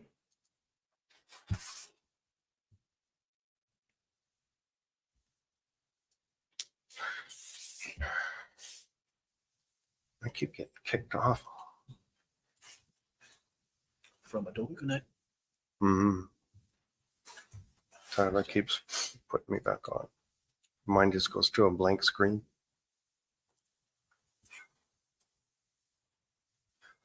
Okay, as I understand this, we are looking for a motion regarding TCEY. Chair, All right. last year was also about opening times and closing Oh, times. Is yeah. that relevant? Oh, yeah, the opening. Yeah, we didn't look at opening times. There's been some changes of times. I can't even recall what the ones we were talking about. Opening times. Because that's been changing a bit. Go ahead, Carl. Yeah, I think it was 6 a.m. is what we switched to last year, but I think there was a small issue with the halibut guys up in. Noah was Noah. It was the guys. Yeah, exactly. If they caught any black cod, they got in trouble because I think that fishery opens on at noon. So in that conversation, I think maybe before we dig into that, if we could get an enforcement officer in the room. I understand there's one here that could sort of explain what the challenge is. It'd be helpful for folks. Nick? Well, does anybody have an issue if we're doing Friday opening, does anybody have an issue with just sticking to noon just to kind of keep it easy for the Alaskan folks that have to fish black cod and halibut at the same time? Is that reasonable? Should we put a motion forward to do noon? Can I put a motion forward to do noon on Open the and 10th? close? Open and close at noon on March 10th and November 15th. March 14th, sorry, my apologies. Greg seconds. We click.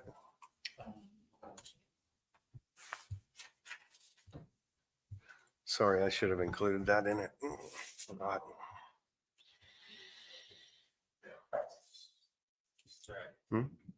Open, close. It's way better. So noon. Open and close. Yeah, but it looks like There are less cheaters when it's noon for sure.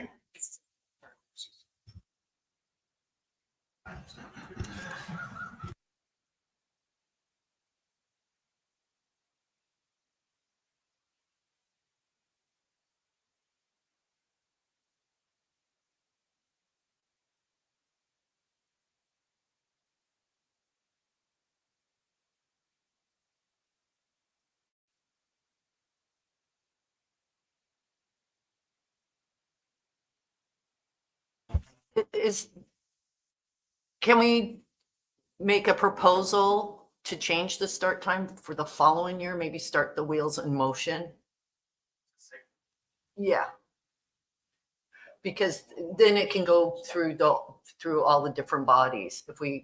Is that reasonable to make some kind of proposal to address the start time of the halibut fishery? Sure.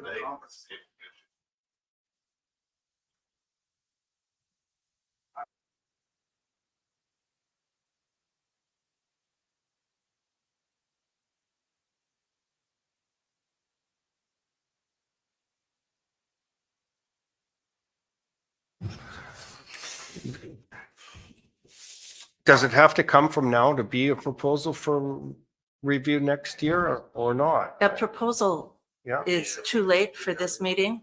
I see. So what I would come see. from Okay. this is just to change Susan's word. It would just be a recommendation to the commission. Just to visit opening and closing times. Yeah, there's some information obviously we don't have. Yeah, yeah. Okay, we record. Okay. So we got some other businesses coming along. Yeah.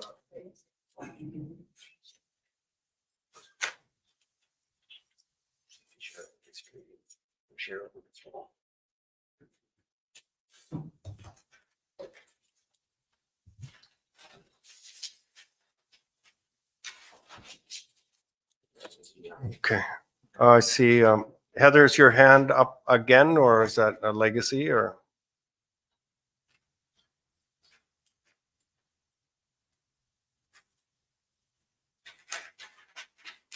Heather, are you there? She says it's a legacy. Okay, that's good.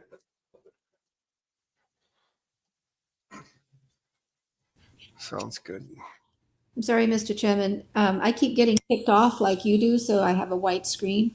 So then I have to shut everything down and get in again. Okay. I'm back in, but I don't know how long it's going to last. And the voting, I couldn't do either because I got kicked off of that as well, but back in, I think. Sorry about all of this. I don't think it's on my end.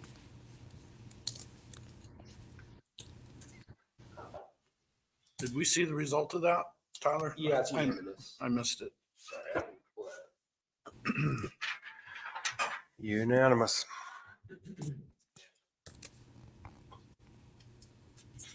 Okay, opening closing days, coast-wide perspectives, regulatory area perspectives. We've heard that. So we're into TCEY recommendations.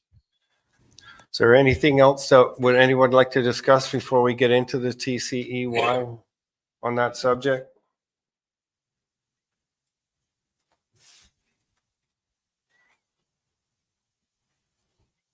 That's pretty good.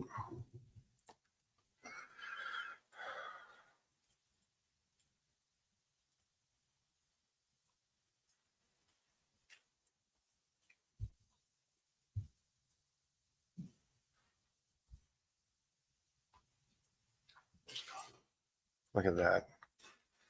Clean board. It's 12.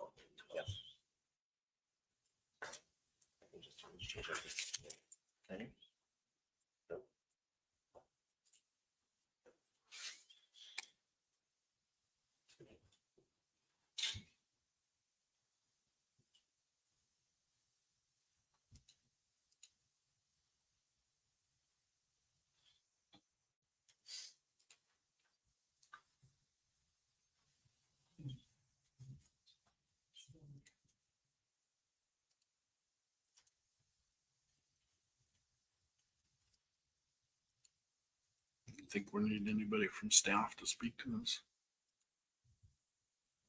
Twitch. Oh, to the mortality limits.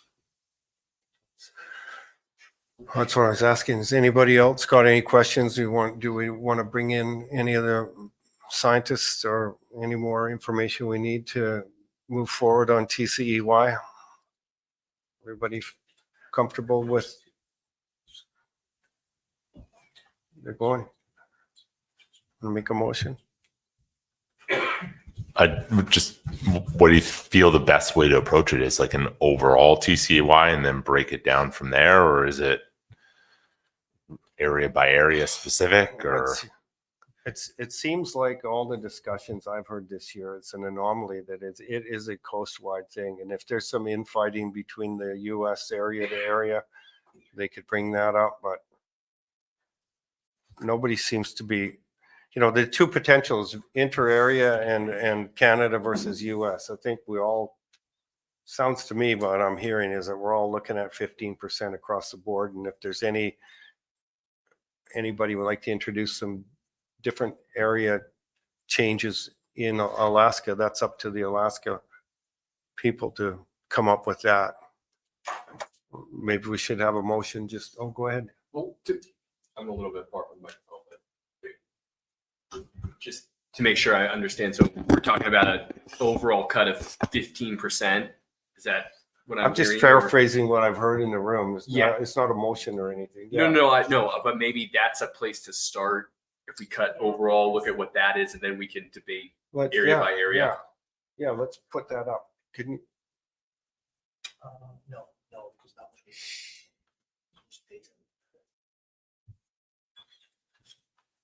Can you put up the slide with the TCE, why we cut up 15% across the board, please? That was from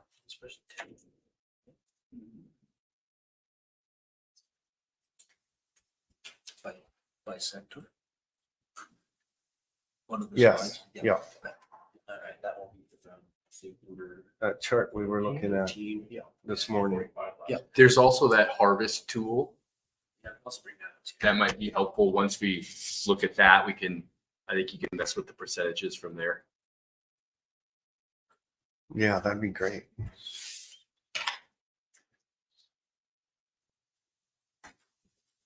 Okay, here's -15 right here.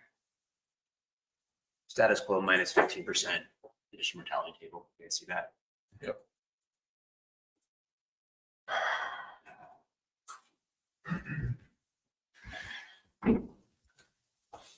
Go ahead, Nick. Yeah, how does this chart apply the total area by area? Like, because 2B last year was like 6.5, 6.47, and now it's at 3.72. So how is this calculating the new 15% status quo reduction? Does it go across the board, each area at 15? That was my assumption. I don't. No, this chart doesn't. So I don't know where this chart's pulling it, but like, yeah, but the apportionment's the issue that I'm talking about here. The TCEY is 4.58, Nick, which is, maybe I'm wrong. So we need to look at the TCEY of 29.99 and then debate the percentages. That's a question. I don't know if that was phrased properly. Okay. So maybe we take that 29.99 and look at the harvest projection tool.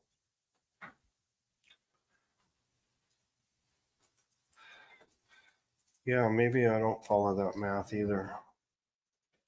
It's just a 15% decline for everyone's interest. Right. Yeah, but but that's 15% of what? Like, that's just an arbitrary reduction Right. for all these different areas.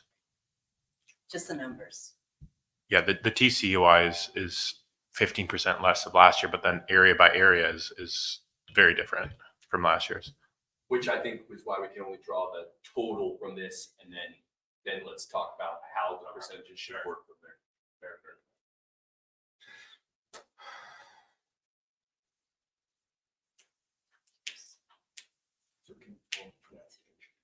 I gotta get my computer calculator.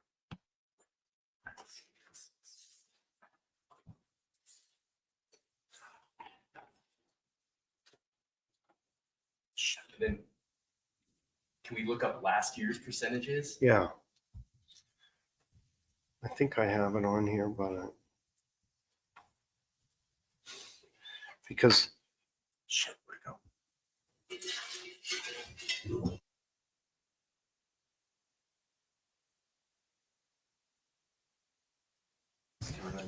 nine, 15% off that is 19, was that 1.6? Yeah, so here's another interesting little tidbit for everybody. So last year, our TCUI was 35.28 million. The actual mortality was 30.47 million. And if we're doing a 15% reduction, which would be 29.9, that's only half a million pounds difference. So, and the big, obviously the big variable there is all the fish from 4A and west that was basically left in the water. I'm looking at last year's actual catch and mortality numbers.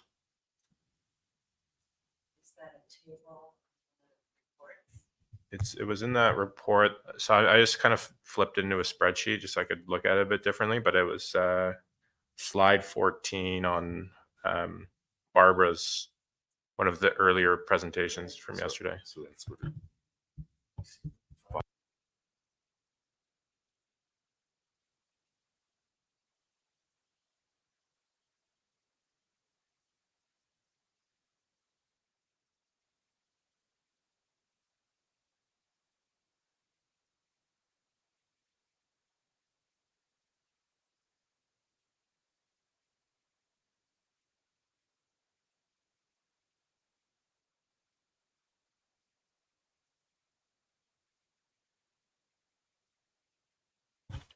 I mean, if you did it that way, though, most of the reduction comes from Western Alaska, like area 4, basically, because they just left so much fish in the water, right?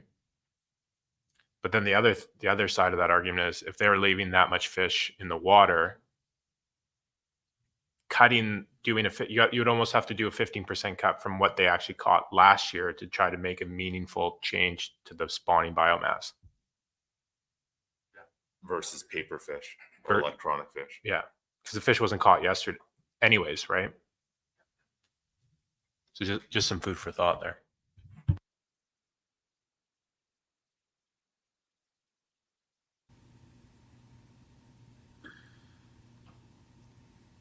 Mr. Chairman?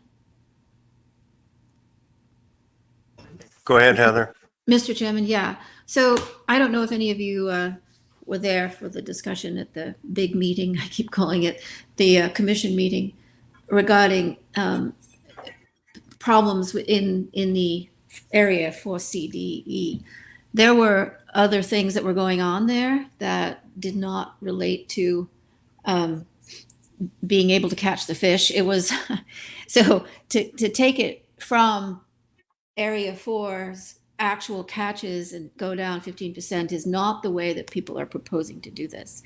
It's what people have been talking about is taking different cuts from various areas, but having a total cut of 15%, but not cutting from actual catches, but cutting from status quo, TCE wise.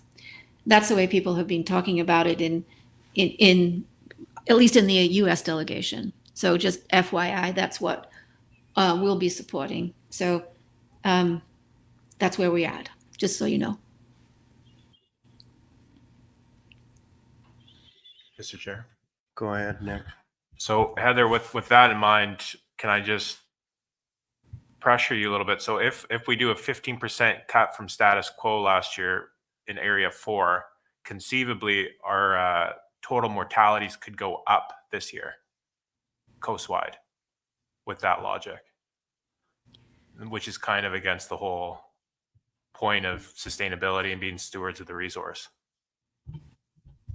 Well, I don't know that people have talked about that. So I would need to run the numbers and look at that and confer with my colleagues, because that has not been discussed, that particular outcome. I'm sort of talking about what we as U.S. delegation folks talked about in our sort of endless meetings that we've been having, which were focused on having a coherent position going mostly into the conference board, but also there were members of the PAB from the U.S. there as well. I know Norm was there much of the time. I, of course, was online, but all my colleagues were there. So anyway, that's what I'm reflecting. And I don't recall, Norm, that we had that discussion. Did not. No. So I'd have to go back and look at that and confer with people to move off where we sort of agreed we might be in those U.S. discussions. Peggy? That would be great, Heather, if you could do that. I have what I got this morning from Linda Benken, and it shows for CDE having gotten 3.7 million pounds last year, a 15% cut being applied to them. And I know that is when I spoke to Jeff earlier, yesterday, it was their limit. That's correct. And that relates that the math makes that 3.15. And then in 4B, 15% drop from current TCEY makes that 1.06. And in 4A, they went down 17% from TCEY for 2024, 1.61. And that math says 1.34. So all of Region 4 took a pretty hefty bite down. From status quo. From status quo. From status quo. Right. That's what I was saying earlier. So that's how we worked on it, was taking it from status quo, not from last year's catch. No, from last year's TCEY. It's all Right. status quo. That's Exactly. what we're comparing. Exactly. But in addition to that, 3A took a 20% drop because they're basing it on the FIS, which was 18% down. And with the understanding that it's used to be the center of the stock. I'm not sure it is anymore, but it's the best we got. So with 20% down from the status quo of 11.36, they're down to 9.09. Yeah. All those numbers are based on a 15% coastwide. Coastwide That's with the correct. total, right, with the total being 29.76. The big question mark is what 2B will be. Right. Even 2A in this scenario goes down by 2% to 162. Yes. So that's what I'm working from as well. Was the sort of, I guess it was an agreement from the U.S. delegation over the course of several days meetings. So yeah, I don't know if it's the motion's been made yet though, so it could change before it actually is made. of course at the conference board anything can happen, but we came into these two meetings this morning with that as our goal or as our agreement. Mr. Chair, it feels a little bit like we're maybe getting sidetracked from the proposal of voting on a coastwide. I mean, there's not been a motion made, but maybe that's where we want to start. Well, I guess so.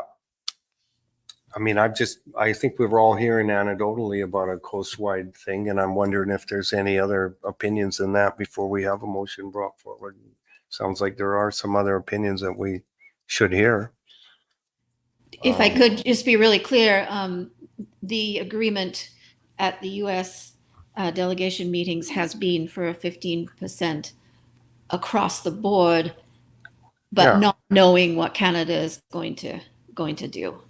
So that's where we arrived, as Peggy said. Yeah, so that's a good point. I mean, if Canada and U.S. agree on a 15% across the board and they want to move quota or worry about whether 4C catches theirs or not, right?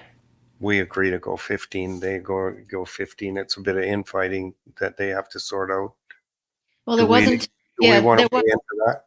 No, I'm not saying there was infighting, but I said potential changes in there we wouldn't need to get involved with particularly. Correct. Yeah. Assign percentages to. Go ahead. Yeah. Go ahead, Greg. Maybe I'm missing something, but So just talking to Peggy about this. So it's in my opinion that I would like us to agree on a 15% coastwide reduction and basically leave it there. This is what we support, because ultimately the commissioners are they're going to say yay, nay, or whatever. And I don't ever remember doing that. Like usually we come out with a percentage and this many pounds in each area. Yeah. But I'm kind of in the mindset based on that this is obviously a different year than any year I remember of voting or having a discussion of that and saying as a group we support a 15% coastwide reduction from each area based on status quo, and you guys chop it up. So, Mr. Chairman, I'd like to make a motion. just hang on a second, Peggy, before we do that. Susan's got a. Oh, I'm good, Lord. I'm so sorry. I won't call you a name. Just say you. Nick has a comment. I think Susan had her hand up. So my question was, do we make a motion to say we will agree to a cut across the board, or do we make a motion to say 15% and then allocate? What would, 15 across the board. what Mr. we're looking for? So I just have my comment. I'd like to hear from some of our Alaskan friends what they think of. So if we cut, say, 15%, and if I'm looking at the actual mortality yield from last year, 2A, 87% caught of their total quota. 2B, 98% caught of their total quota. 2C, 98% caught of their total quota. 3A, 92. 3B, 89.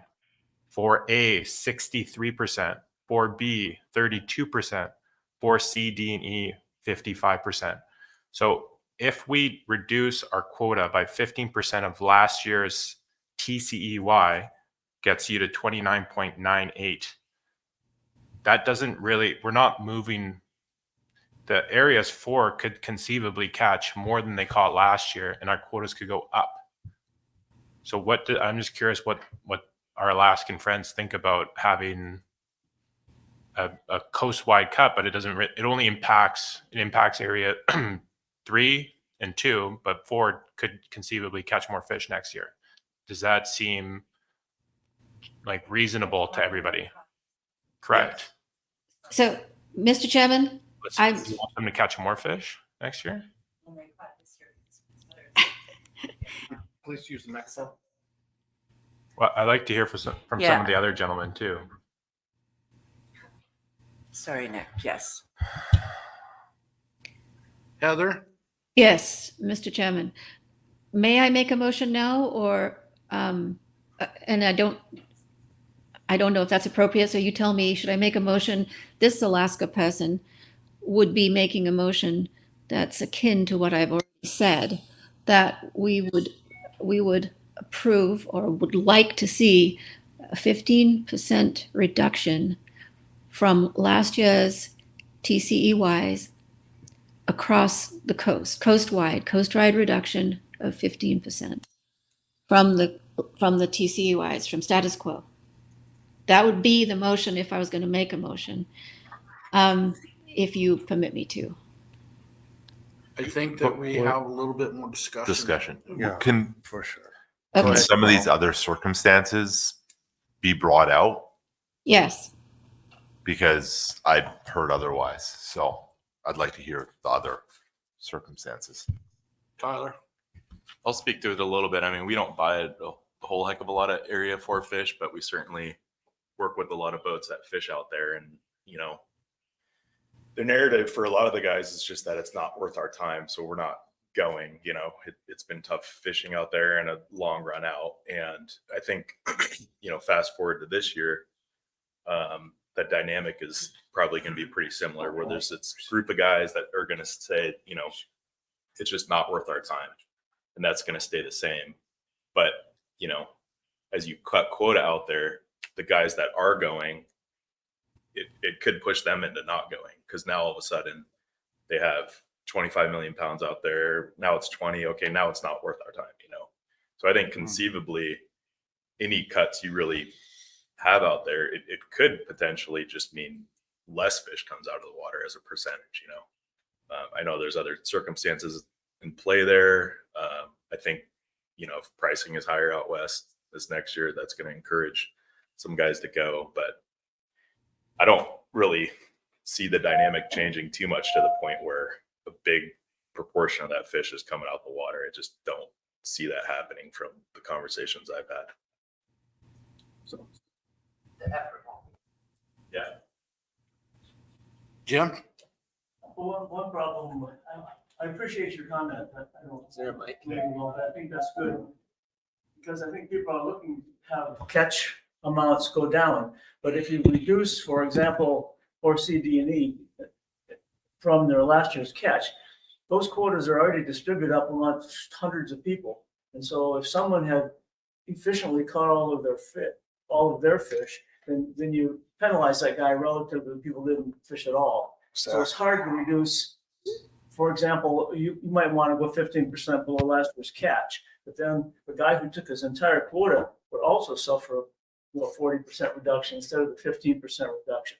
And that's the nature of the way all those quotas in an area are divided up into so many CDQ groups, non-CDQ groups, individual IFQ groups from 3 different CDQ communities and different coastal places. It's divided up too much. So that's where I like your idea, but I can't see how to stick it in the water in a fair way.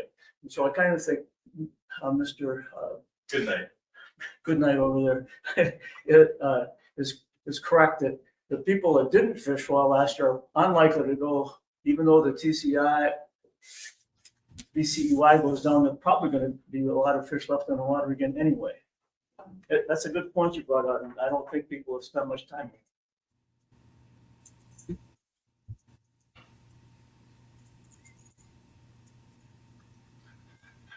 Go ahead, Peggy. One other comment that I heard from CBFSA was that they have no processor any longer, so they have to deliver to Dutch. It's a 400 or 500 mile run, and that's made it difficult. But they did, pardon me? They did agree that 15% would allow them to go fishing again. A 15% drop. It's a good point. It's a good education, because it's easy to look at it and perceive that the person who caught the most of their fish is taking the biggest hit here. And you get bitter of the guys that take 15% off of 100% that caught 40. It's a meaningless cut. It's interesting here. It's not a meaningless cut possibly. And what Jim says, some of these other areas is if you took it from the actual catch, every different CDQ group would be penalized at a different level and become very complex, unwieldy to manage, right? But it's still, you could sit here and make the argument saying that, then the Canadian share should go higher because we're catching our fish and we're taking a meaningful hit and nobody else is taking as meaningful of a hit.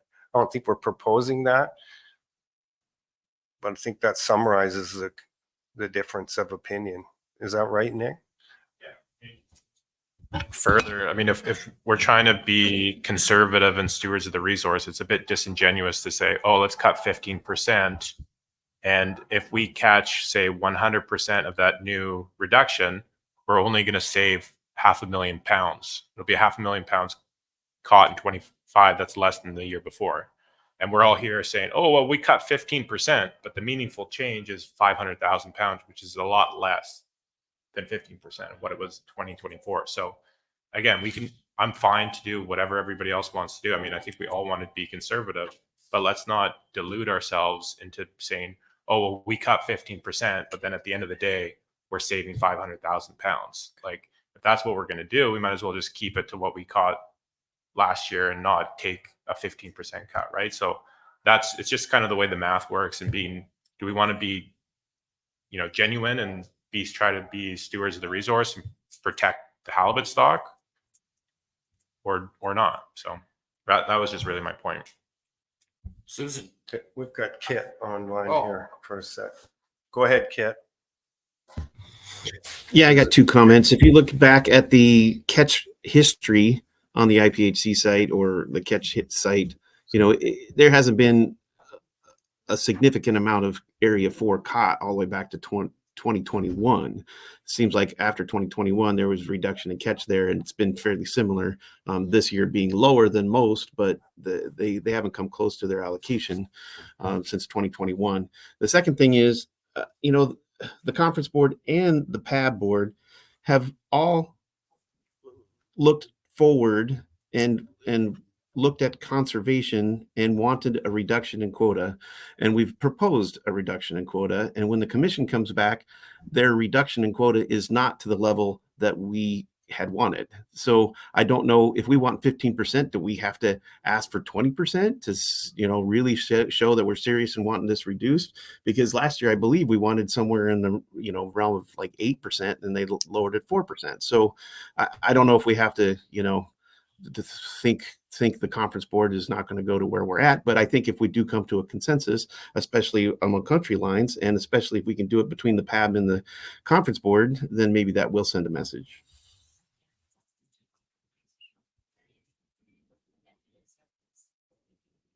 Does anyone want to speak to that? I don't recall the commissioners not reflecting the advice of conference board and the PAB before. Well, the conversation at the PAB last year was, that I remember, was, we figured 10%. That's what everybody was talking about. Right. And there were a big contingent of the conference board that was on that same page. And yeah, we ended up at 4.5. 4.5. Yeah. So we had Heather, right? We got Heather, and then we got Susan and Peggy. Heather, go ahead, please. Oh, thank you, Mr. Chairman. I feel like I need to talk about why fish weren't taken out of the water over the last few years in Area 4 CDE. And I don't know if it makes any difference to people's thinking or not, but I guess what the question being discussed is whether you take a 15% cut coastwide and then work it out amongst the U.S. as to how the U.S. areas as to how they apportion that cut, or whether we're looking more at the actual fishing mortality that has occurred over the last few years, which seems to me to be a lot more complicated discussion. And with that in mind, if people are actually pushing for that, which I'm sort of horrified by, I have to say, on behalf of 4CDE, then there's got to be some discussion about why the fish weren't caught and all the conditions that led to that, including closures of the processing plant, including COVID, including the fleet from St. Paul going down from 14 boats to 9 this last year because people put their boats up during COVID and during not having a processor, and then trying to bring them back and not everybody succeeding. The 400-mile trip from St. Matt's to Dutch Harbor in the years that we didn't have processing on St. Paul, and so forth. Not to mention the weather. There were 17% fewer days to fish in that part of the Bering Sea this last year in 24 than there were in 23, and so forth. So I will say that CBSFA, 170 degrees west, put together over $1 million program to bring fish back to St. Paul. We bought and set up ice machines, totes, all kinds of refrigeration so that we could have fish delivered there and then ferried by a big tender to Unalaska to be processed. So the kinds of expenditures and the kinds of efforts that have been made need to be taken into consideration as well as the conditions of fisheries out there. So, I'm probably not the best person to say all these things because I'm not a halibut fisherman in that region, but these are the issues that we've been facing out there. So to take the fishing mortality numbers, or the numbers that we're looking at right now, and say that we need to take a 15% cut from that has not been considered by the U.S., and I hope that it's not being considered here. So I don't know what else quite to say. And Jim's points that he made regarding doing that and what the results might be are well taken as well. Thank you. Thanks, Heather. Susan? We're talking mostly about Alaska and Canada, but I want to bring up the point of 2A and a 15% cut to 2A. That's doesn't seem very fair to us that fish in Washington or purchase fish in Washington and up the coast or down the coast.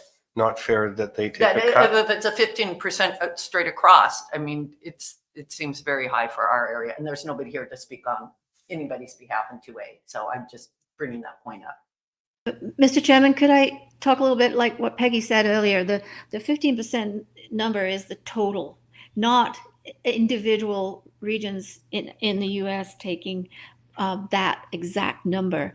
The math was done, and we can put that on the screen if we had a little time to do that and send it to somebody.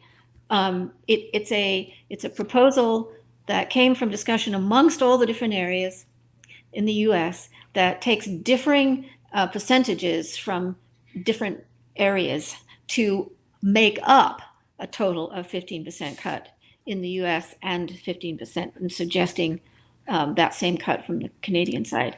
So I'm thinking that people are thinking about it a little bit differently just from what you said there. Susan, is it Susan? Yeah, I think Scott is here from 2A, is he not? And I know that 2A hasn't taken a cut since 2013 when everybody else has taken a lot of cuts. So maybe you could speak to that. And I'm not sure how, Susan, you could say that's not fair. They take one this year. No, I just meant 15%. I can just say that the tribes have consistently gone to the Secretariat and asked if there's a conservation concern down in Area 2A.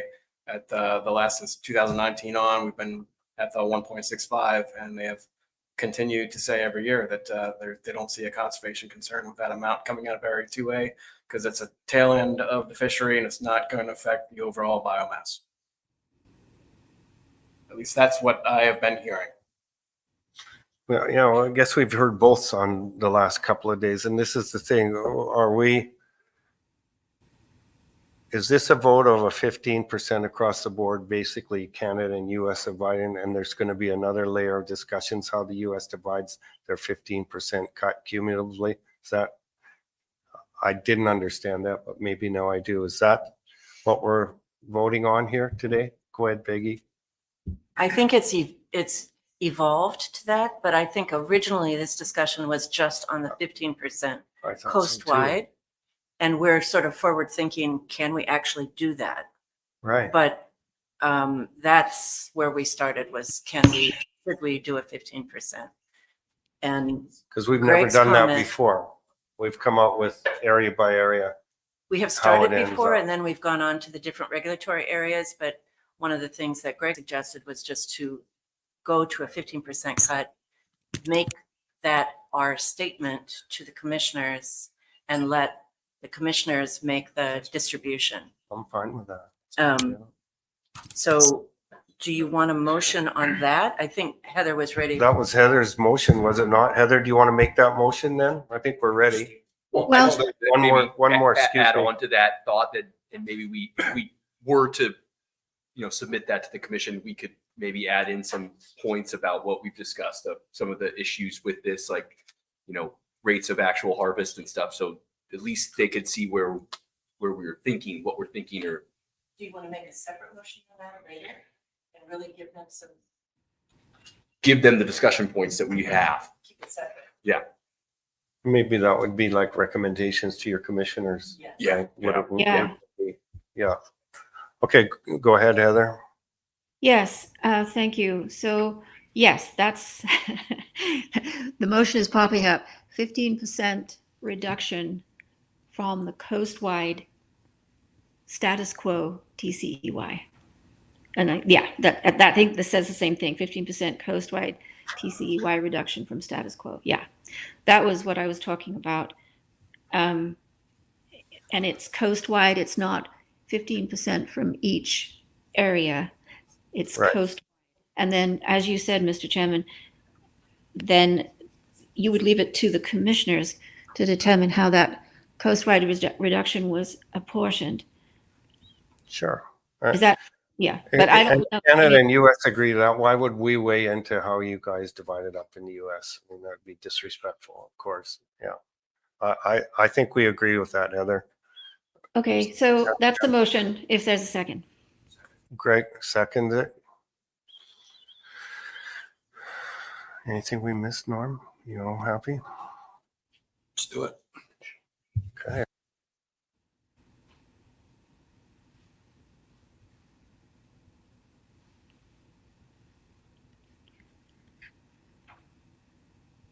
Are we voting, Mr. Chairman? Oh, I see.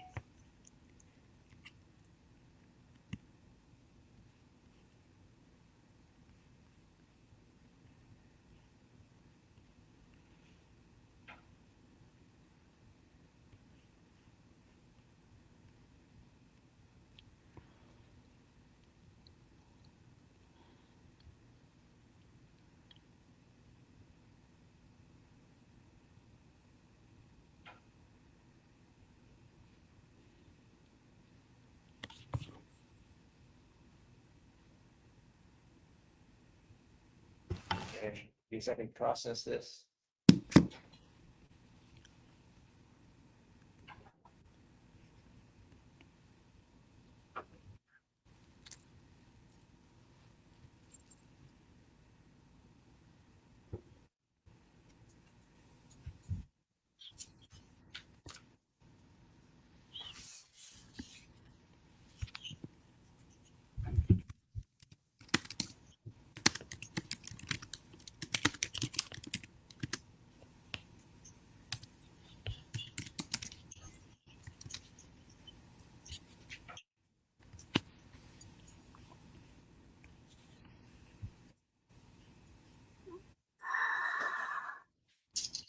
the results.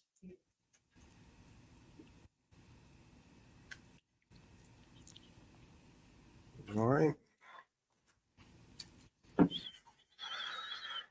Okay, we can move on from that. Thanks, you guys. Well done. Thank you, Mr. Chairman. 6.1 IPHC Secretariat Fishery Regulation Proposals. So Yeah. we're not doing the regulatory area perspectives. The conference board is probably working on dividing it up area by area. I'm not saying it should be here, but just. Peggy? Just a question about the order of the sequence that we're going to have our meeting. While we're on tax, do you want a second motion to describe our suggestions or our concerns area by area? Are you moving that to other business? Yeah, I think we have to just talk about that. Are we going to give recommendations to commissioners, or are we going to have a list of recommendations come from PAB? You know, I guess both are valid. We're sort of in uncharted territory here, for sure. I guess we have to figure out how to proceed with this. We haven't really done it the way we've ever done it before, so I'm not against having a few points. Go ahead. I guess I'll suggest we get through the agenda and then circle back on the recommendations. Okay. Is everybody okay with that? Yeah. Interesting. I guess we didn't do regulatory area perspectives. I don't even know what that means. Last year the PAB. Pardon? Last year the PAB opted not to discuss this.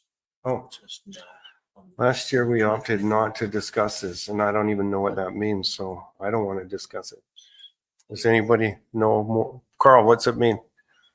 I think we just went with the overall CCUI and referred it to the commissioners, sort it out.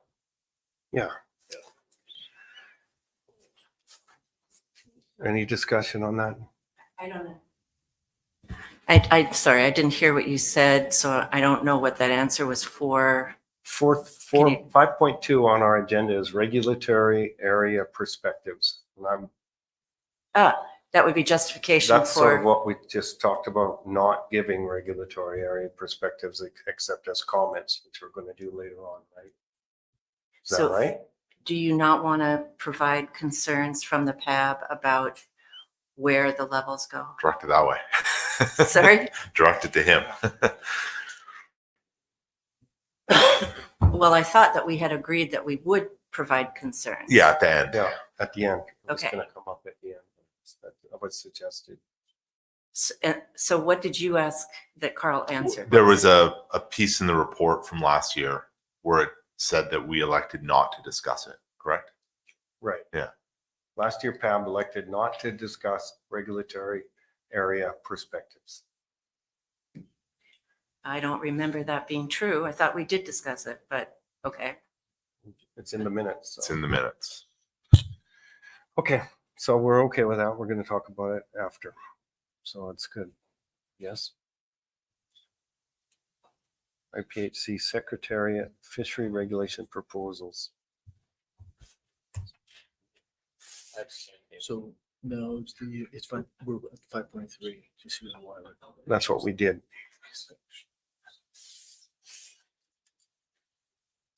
We recommended a 50% cut across the board. We've done that.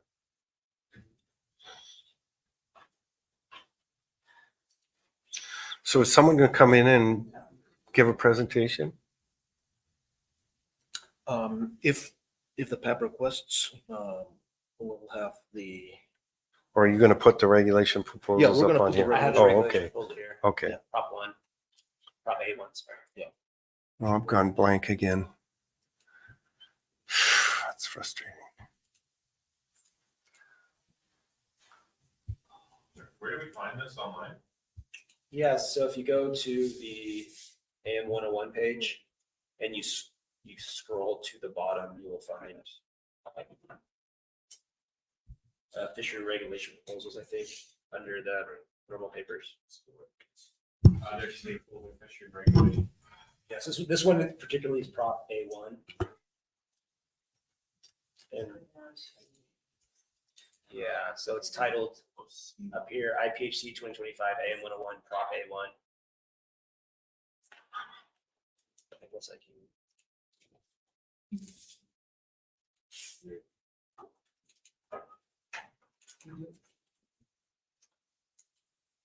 Scroll down.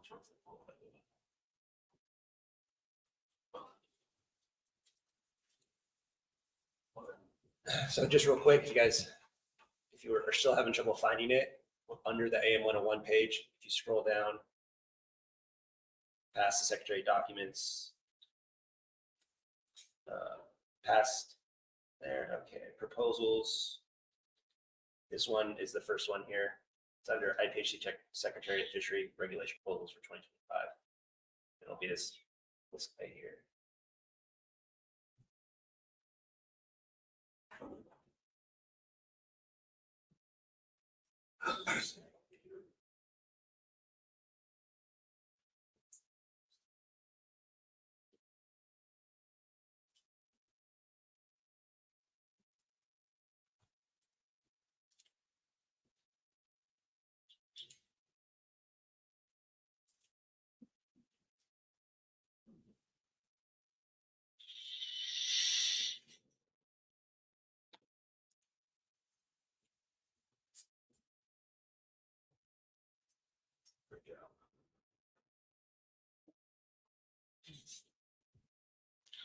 Keep getting punted out of Adobe Connect. Did you sign up to the IPHC internet link, or are you still using the hotel one? I'm on the IPHC one. Yeah, well, that should be working. It does, and then Peggy's having the same problem, or excuse me. Oh my Heather. gosh, Heather, I got my. Heather's having the same thing. She keeps. No problem. You gotta take a number for me to owe you something.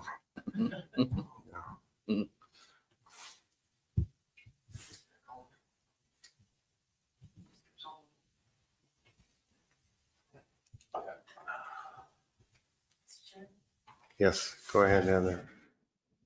If we would like to adopt this or approve this proposal, I would like to make a motion to do that.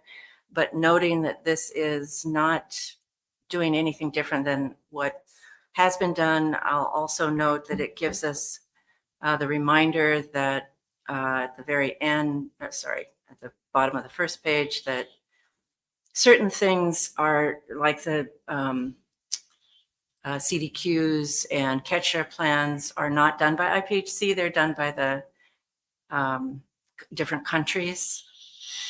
And to recognize that would be included in my motion to adopt this proposal. Did you capture that? No, I did not. Sorry. Is that right?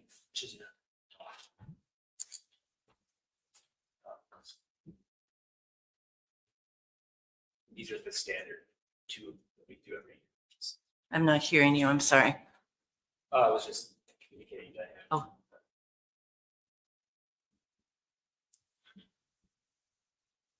Move to adopt it with the caveat that. Was it moving to adopt, but noting that? Is that the This is what the Secretariat does, and this also includes a reminder that certain things are outside the purview of IPHC. Otherwise, we could not adopt this proposal and just say we're neutral with it. This is not anything that is going to change anything. Mr. Chair. I didn't get all that language, noting that there are other What? So adopt this regulatory proposal. I'm going to put it on screen in just a second. And then we can make. Never gonna get this 5 minutes back. Me share my screen. Yep. Last time. Yeah. Go ahead, Tyler. I just got a general question. I mean, when we see a proposition like this prepared by IPHC secretary, should we take that as it's something that IPHC secretariat is in favor of, or is more so unsure of and looking for guidance on? Very good. I don't understand how it comes up. And then Tyler, you said this comes up every year and it's. Yeah, these first two specifically are I think just laying out the groundwork for the fact that we break up TCEYs region by region the way we've done every year. And every year we just have to readopt it. This is how our procedure is basically. So you're just either agreeing that same procedure that we usually do and they usually accept. It's just kind of protocol, right? These first two are Prop A1, Prop A2. Prop A3, I think there is just a minor change in the verbiage of the regulation, but that's how I understand it. Does that sound right? That is correct. Yeah. Yeah. So last year, the PAB noted and recommended the first three the IPHC proposals. So this one specifically, the PAB noted and recommended that the Commission adopt the fishery regulation proposal A1 as detailed in such section and include mortality in annual summary framework table. But we can actually change the verbiage to what's on the screen. So adopt this regulatory proposal, noting that there are items outside of the purview of the IPHC. I guess I don't understand the whole thing. To provide clear documentation of mortality and fisheries limits. I'm sure they do that now. Like, why would we have to propose to make clear documentation on anything? We already do. It's just the procedure. Yeah. I mean, we're going to provide mortality in a table for you guys as we do every year, but it just as procedurally you need to accept that that's how we're going to present it. Yeah. Okay. Yeah. This is, in fact, this proposal is really a framework for introducing mortality and fishery limits into the IPHC fishery regulations. I'm curious, there's a note on here already, a recommendation, and I'm not clear because this is 2025 document where that recommendation came from. Did that come from the commissioners?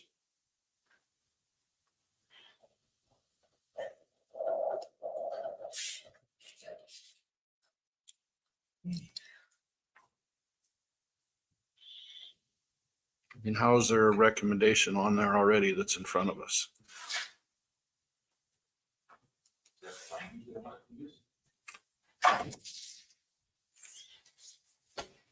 Craig? I think we just need to adopt the language at the end of the recommendations. Be done with it. Yeah.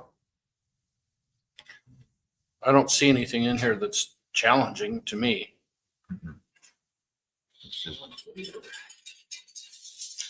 Yeah, for sure. I mean, I guess our issues with mortality and documentation are all outside of IPHC problems. So sure, we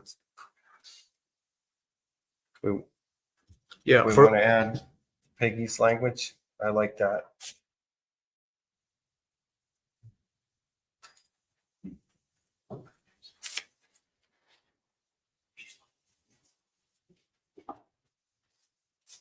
Yeah. Which one is that? Which modifications you want on the motion?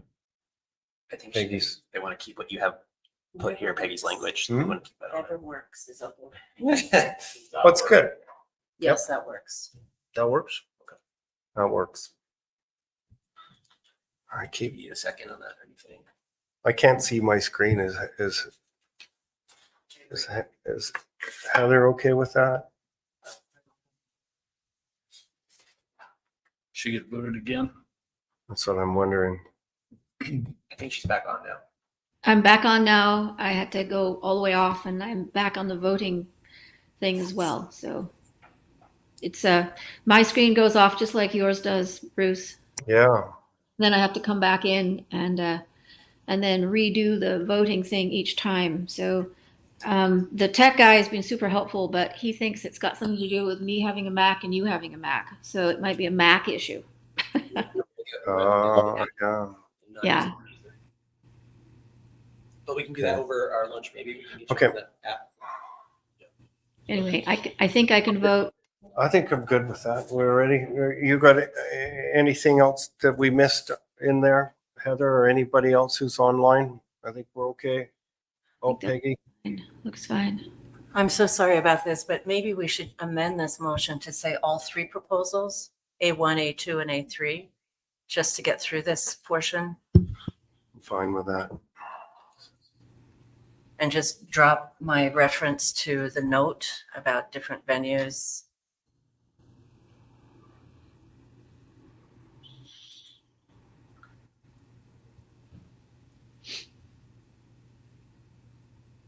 You good with that? So we have that motion? Yeah. Put the motion up. Yeah. So, yeah. Let's see. Sorry, Joseph. Isn't Prop A2 wanting to standardize the fishing period? Mhm. So you want to adopt that and not have that discussion It's just the in future years? process. It's not the numbers. All of them are just the process, as I read them. To specify fishing periods, yeah. I don't think we want that.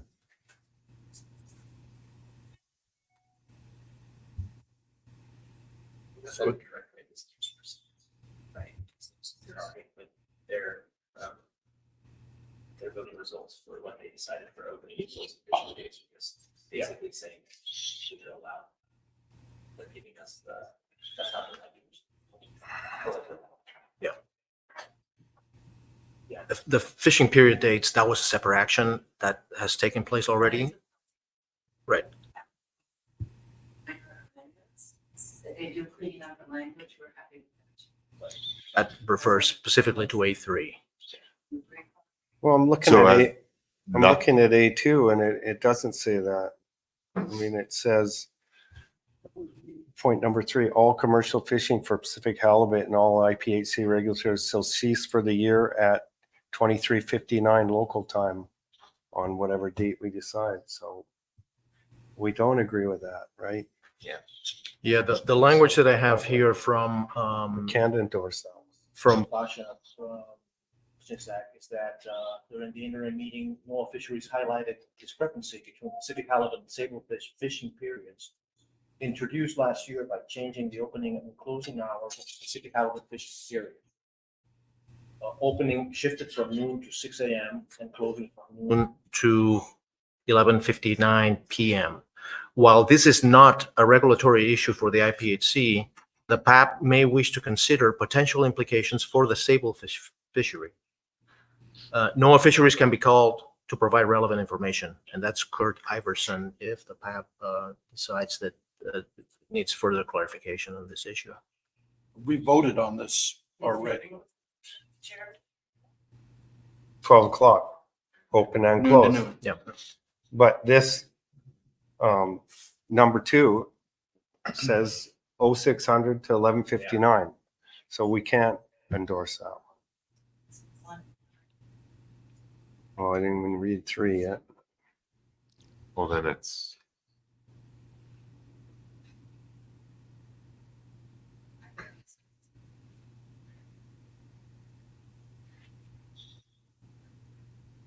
Can we just vote on all 3 with a no to address A2 and the opening time? To, stating that we voted on it in supporting a noon opening?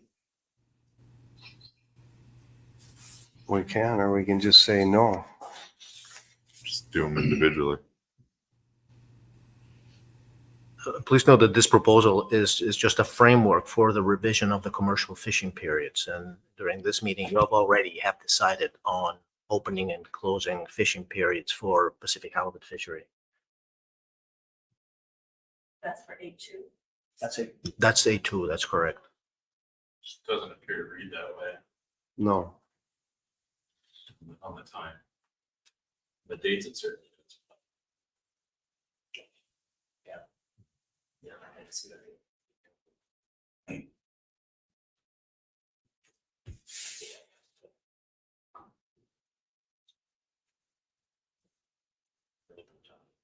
Well, we can say no, or we can just note an exception. I mean, just, it's easier to just say no, right? We don't accept. Guidance on the intent of that is the intent to have it a very time, the intent to lock that 6 a.m. place. Yeah, we probably have to have her on anything. Speak on it. If you,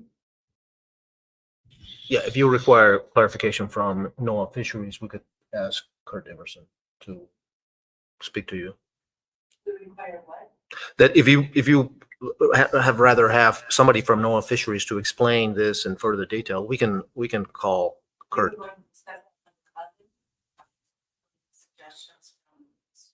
Okay.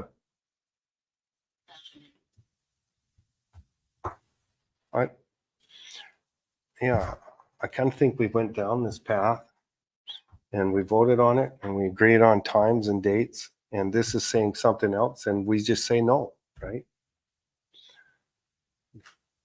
I understand all the NOAA criteria, why they want 6 and why they don't want 6 and all the problems. I think by going to 12 for this year, we've solved all those problems.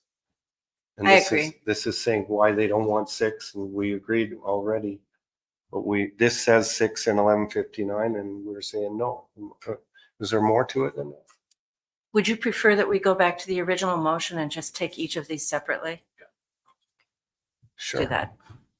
The original motion stands. Okay. So number 1.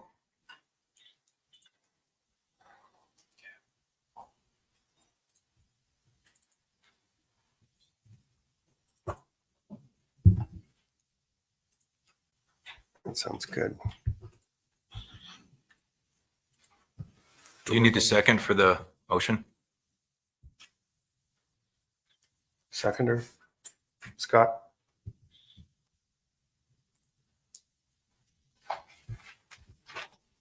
Okay, voting's open.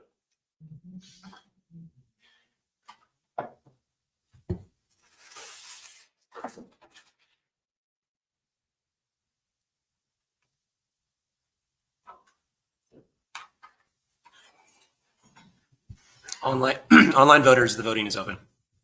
I think Heather's.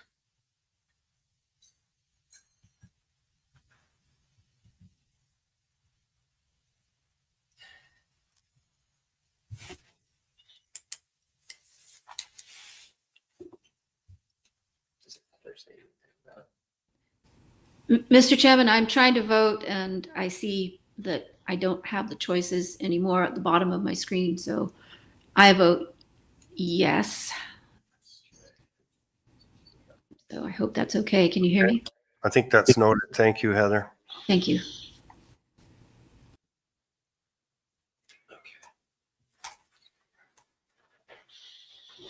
Okay, so it's unanimous. Yeah.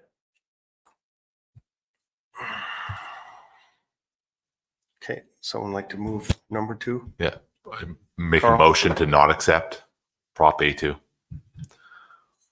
Seconded by Peggy. When you're ready, we'll vote.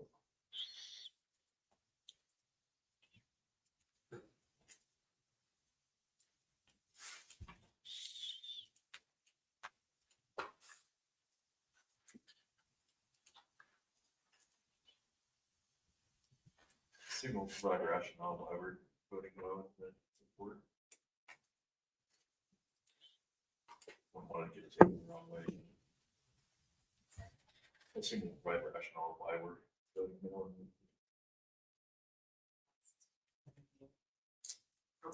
Oh, go ahead, Craig. No. Craig? Oh, you're just leaning your hand. Ha. Are you want to put yours up there? yeah, I'll share the motion. Tyler, I may have fat fingered my vote. You can I meant change it to vote anytime no. during the middle, yeah. So the motion is not to adopt regulatory proposal 2, and we're now discussing the language for the justification. Do we want to add some language to that? Just noting that we've dealt with the times and we've already moved for 12A at 12 and 12.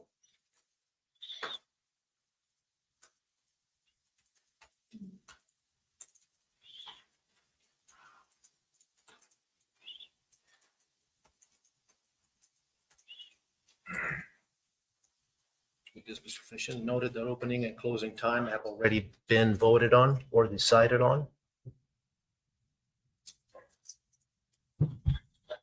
You want to say in line? Sure. Yeah. Yeah. Because, yeah, we basically shifted it. To Yeah. line up with Noah's desires, Noah's Yeah. preferences. NOAA's regulation for both sablefish and halibut.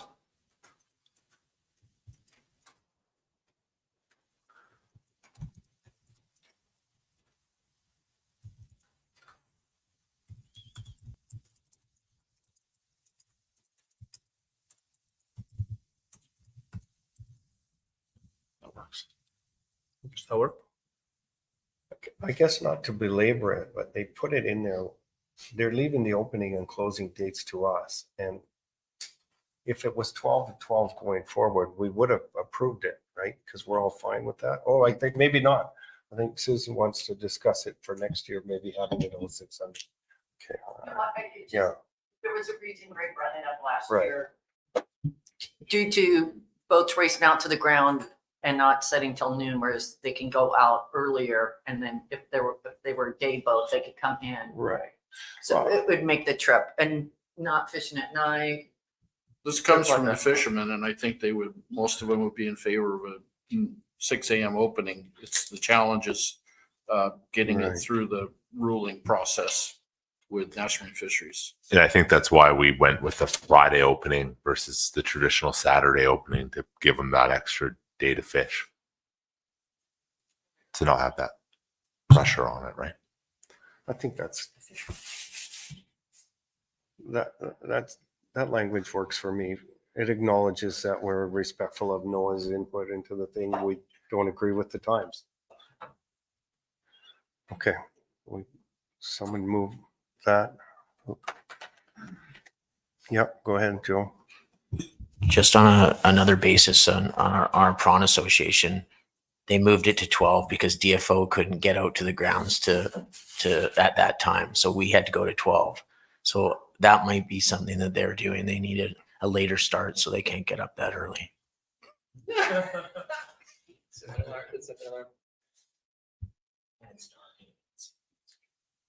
Okay. So we have a motion now? Like, Okay.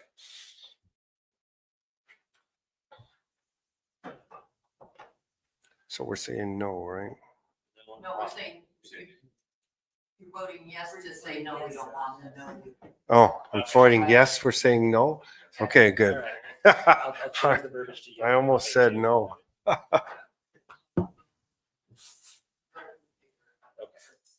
I did say. All right, everyone's. You said no? Yeah, I jumped on it, not intentionally. Oh, but you push it again, it changes. You can change it. Yeah, Okay, I did that. We'll see if it Okay. shows up right. Let's see what happens. Yes, no. Okay, Heather, you didn't come through again. Do you want to? Oh, you abstained. I'm sorry. Yeah, my mistake. Okay. Well, voting's closed. Not on that one. A2, A3.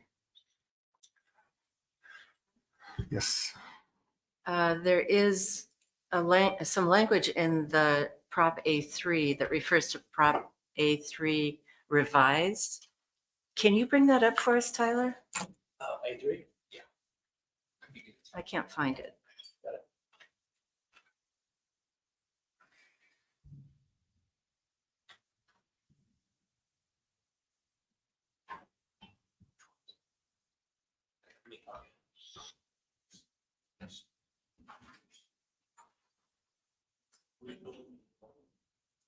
As long as this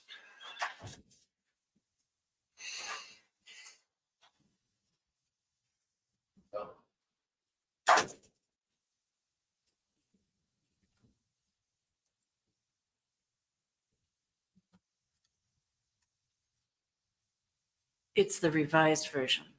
So it should say REV at the end. Sorry. Yeah, the revision. Yeah. Let me just. Don't know when that revision was made, so I will. I keep grab the one refreshing. From the online. Well, this proposal, if you scroll all the way down, it says that there's another version of this that we should look at. It's gonna fit in with this whole this version. Doesn't take a break. It's 5 to 12. Well, what do we do? 30 minutes, 60 minutes? An hour, it's an hour. Back up again.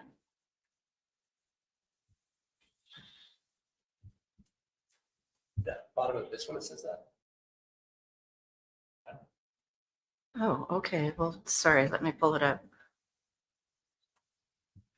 A3.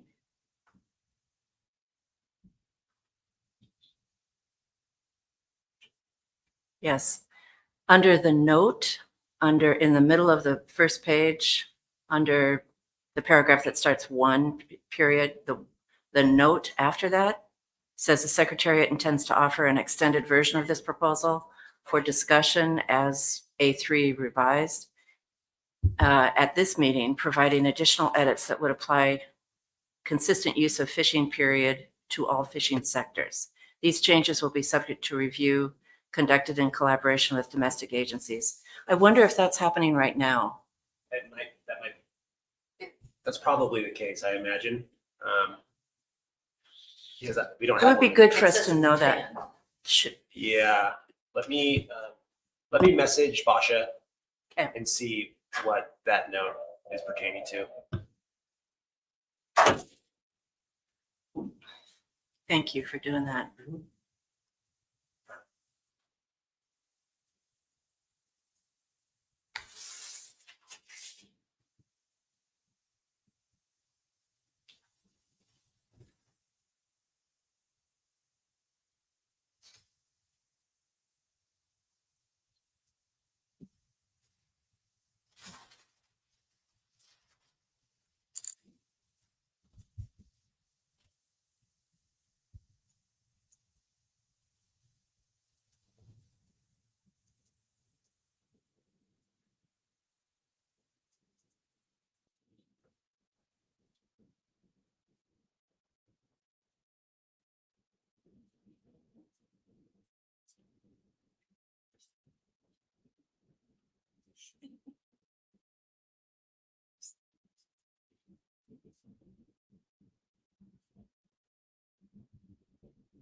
So I've sent a message out to Basha for now, and then I will let you guys all know when she responds. But if we want to move on to something else. What was the question? So this is discussion.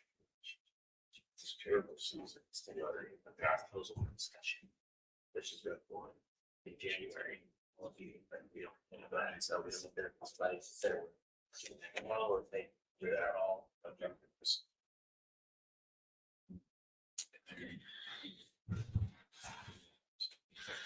So it's 12 o'clock. We can take a lunch break. We can just quickly breeze through this when we get back, get it finished off anyways. It's good timing probably, and then we can move on with the rest of it. We'll just talk. It's a little late, but it's probably go see, right? Oh, yeah. So 1 o'clock, everybody good? 1 o'clock, we'll reconvene.